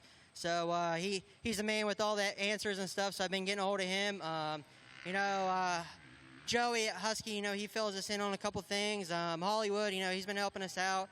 It's a great crew to come join that team, and them guys be so helpful to us being new to the whole program. So it's been awesome, and I can't thank all the fans today. Were awesome, and especially the guy that helped me try to get my bike started. So I really appreciate that. Thanks. All right, let's hear it for Thad Duvall, 3rd place overall here, making his welcoming back here to the podium. And we make our way to our 2nd place finisher, Josh Strang. Now, Josh, you had an exciting race out there as well. First, take us through that pit stop you had to make. I don't know that everybody got to see exactly what you guys had to go through and maybe how much time you lost there. Yeah, I'm not sure what lap it was, but the bunch of lines there today, so a lapper was we just came together. So he ended up T-boning me, and must have bent the disc enough where I had no front brake. So a little disappointing. I think I was catching Caleb there for a little, and we had to stop and change the wheel. So Cody did an awesome job of changing that wheel, and I only lost a couple of spots. So it was ended up being a pretty good day. Now, yeah, it has to make you feel good before that issue. It all makes sense now. You were catching Caleb there and making ground on him. So does it feel good knowing heading into round 3 that you've got that speed? Yeah, it's definitely good. I've been working on a couple of things, and now we have a couple of weeks off. So I think I can work on the same things again and keep improving and getting closer. So it was really good. My Rockstar Energy Husqvarna Factory Racing bike was awesome today. So once again, the guys have proved that they can set up a good bike and get me up here on the podium. All right, well, who else would you like to thank for getting up here? Just all the boys, Joey, Cody, Timmy, Gator, WP Suspension, Pro Taper, FMF, Moose, City, X-Brand, everyone that helps out. And I'll see you in 2 weeks. All right, that's Josh Strang, 2nd overall here at the Maxxis General. And joining us right here in the center of the podium. Watch out, he's got this nice gun. Caleb, why don't you show off your new hardware for everybody here? Let's hear it for our defending champion and today's overall winner here at the Maxxis General. Caleb, you got off to the hole shot, another $250 courtesy of All Balls Racing. You don't get those very often, so how did it feel to head into the woods out front? It was nice for a change. I knew it was gonna be pretty important because there is like 2 long ruts around the entire track and mud holes everywhere. So it made for a really rough day, and the track kind of caught me off guard in the beginning. I was pushing really hard, and I opened up like maybe a 10-second gap like in no time, and I crashed one time pretty good, and they got up to me, and then I had a pretty good line through the mud hole at the 5-mile marker, and I passed all the way back up to second. So it wasn't wire to wire, but you know, I got back into the lead again on the second lap, and I guess Sipes must have got stuck, and I did too. I think it was maybe 6.5, 7, and String caught up pretty close, and you know, I was laying the hammer down trying to get back away because I knew I didn't want to be battling at the end of the day because it was a pretty brutal track. So, you know, I guess he had some problems, but you know, all in all, I'm happy and made a few mistakes, but you know, I got the win. So those guys actually passed you on the first lap. Was that Sipes and String, or how did that work? I would think I went back to 4th or 5th, so there's a handful of guys that passed me, but like I said, I blitzed the mud hole, and those guys were going around it, and I got right back up to second within like a 1/10 of a mile. And then I think our RacerTV.com camera did catch one of your tip overs out there. Did you have any other issues that we probably didn't see? You know, there's a couple times, and it was tough with the lappers, so I probably had 2 or 3, maybe. You know, it's hard to remember all. You got a track that's 12 miles long and that rough. You know, you kind of want to forget about it pretty quick. Absolutely. Well, who would you like to thank for keeping you here in the center of the podium? I got to thank FMF KTM, Scott Goggles, my mechanic, Dunlop Tires, my wife, my entire family, and you know, I can't think. I'm pretty spent, but thanks to everybody. All right, there he is, Caleb Russell, your defending champ, today's overall champion. And if you guys could get together here for a photo, Rodney, we're going to send that back over to you in the booth. All righty, thanks a lot, Jen Kenyon. And right now we can see that Caleb is receiving his $250 hole shot award from the All Balls folks. And ladies and gentlemen, put your hands together for our top 3 overall: Thad Duvall, Josh String, and Caleb Russell. And of course, the photos being taken, and now that is done, we're going to grab those bottles of bubbly here and conclude our celebrations and conclude the battles from this XC1 Pro Class race that we had today. And as we always like to say in the GNCC Racing Nation, to the victor goes the spoils, and the spoils in GNCC, the sweet, sweet spray of champagne. While these guys celebrate, we'll reset the podium, get our XC2 Pro lights up, also Top Amateur on the way, and more when GNCC Live continues. This RacerTV.com live broadcast is brought to you by AMSOIL, the first in synthetics. By RockyMountainATVMC.com. Get ready. And Maxxis. Find your flow.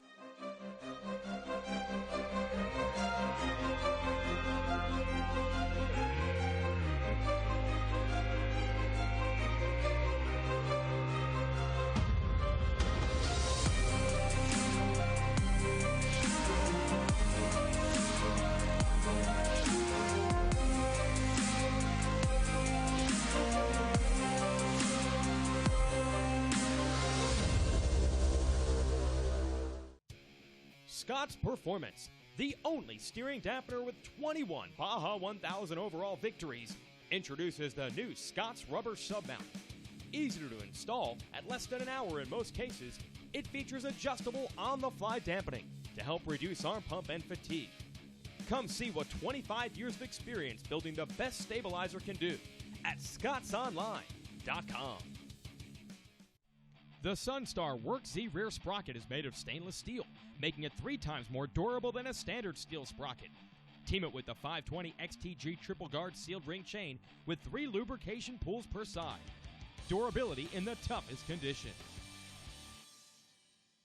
The quest to be Monster Energy Supercross champion is about to begin. The tension is really high right now. Who's going to be the next guy? A lot of guys are going to be pushing and shoving for that position.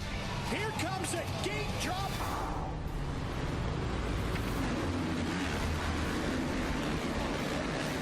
Making his way through the rhythm section, takes it hard. He's going to take one last shot.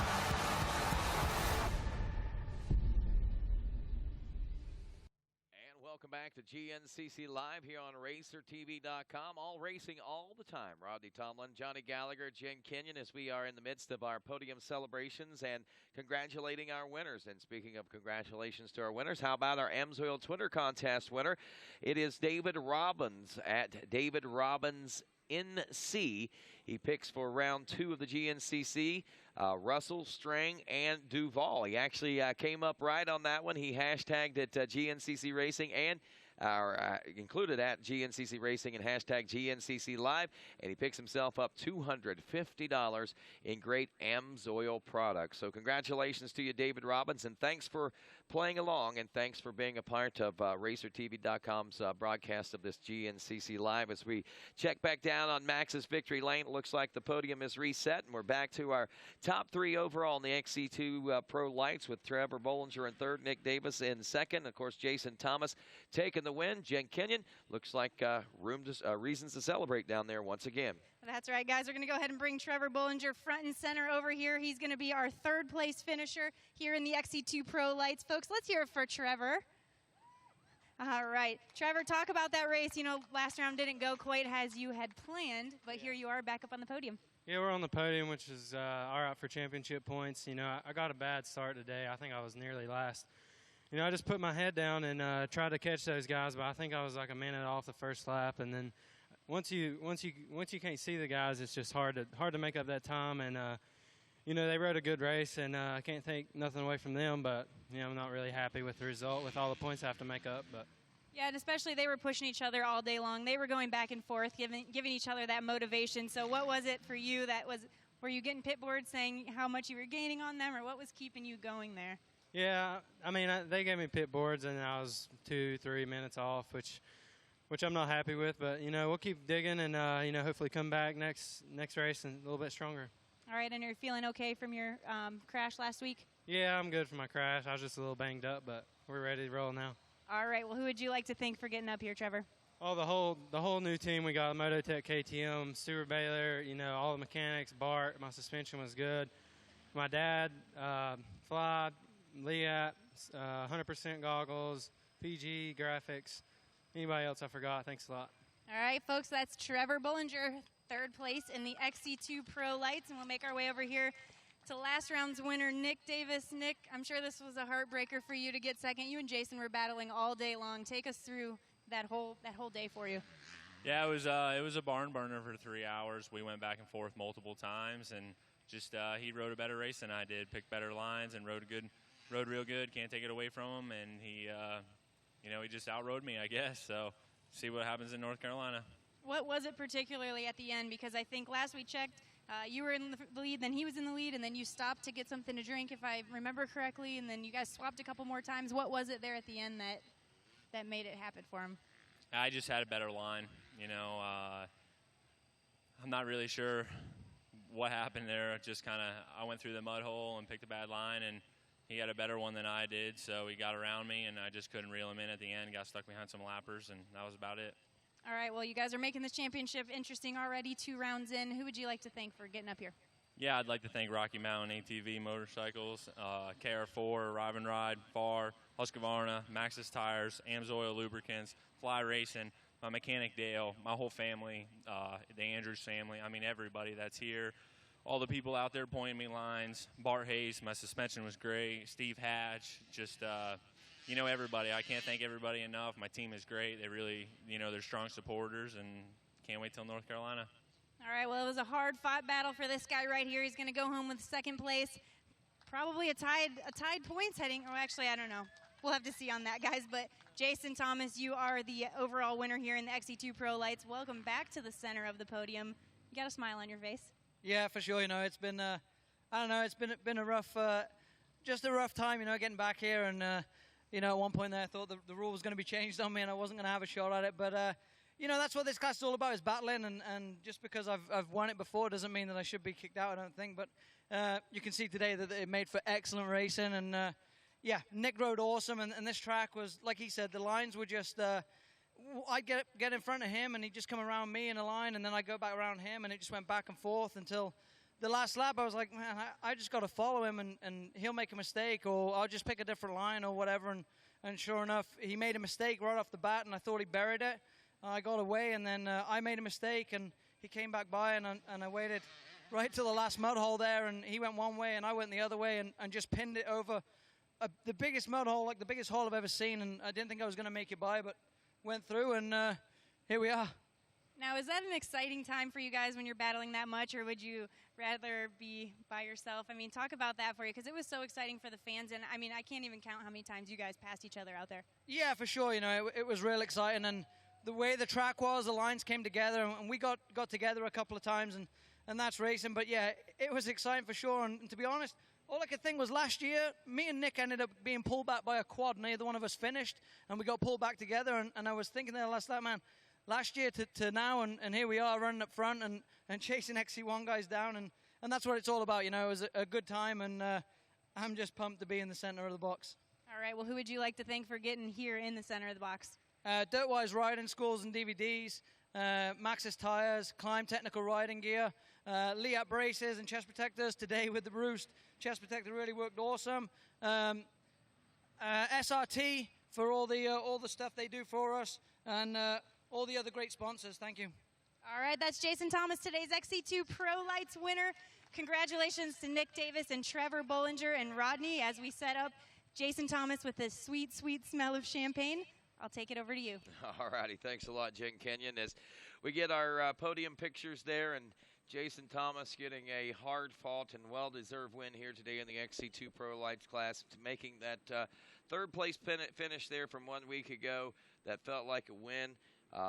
That much more sweeter because it was just the beginning of something great, it looks like, here in 2015 for him. But right now it's time to cap off the celebrations, and the sweet, sweet spray of champagne is how we do it here in GNCC Racing. And that's going to wrap up the XC2 Lights, Pro Lights podium there now. And, of course, we had some other great things going on throughout the course of the day and some great racing. And we just want to tip our hat and say congratulations to everybody for the awesome things that they were able to bring to the table as far as the second round of this AMSOIL GNCC series presented by Maxxis is concerned, and the Maxxis General GNCC itself. It's certainly left, again, a lot of unanswered questions, as many as it has answered, and it has certainly, I think, accelerated the excitement level here heading into this 2015 championship. And that's pretty much going to wrap things up for us here today at this at Washington,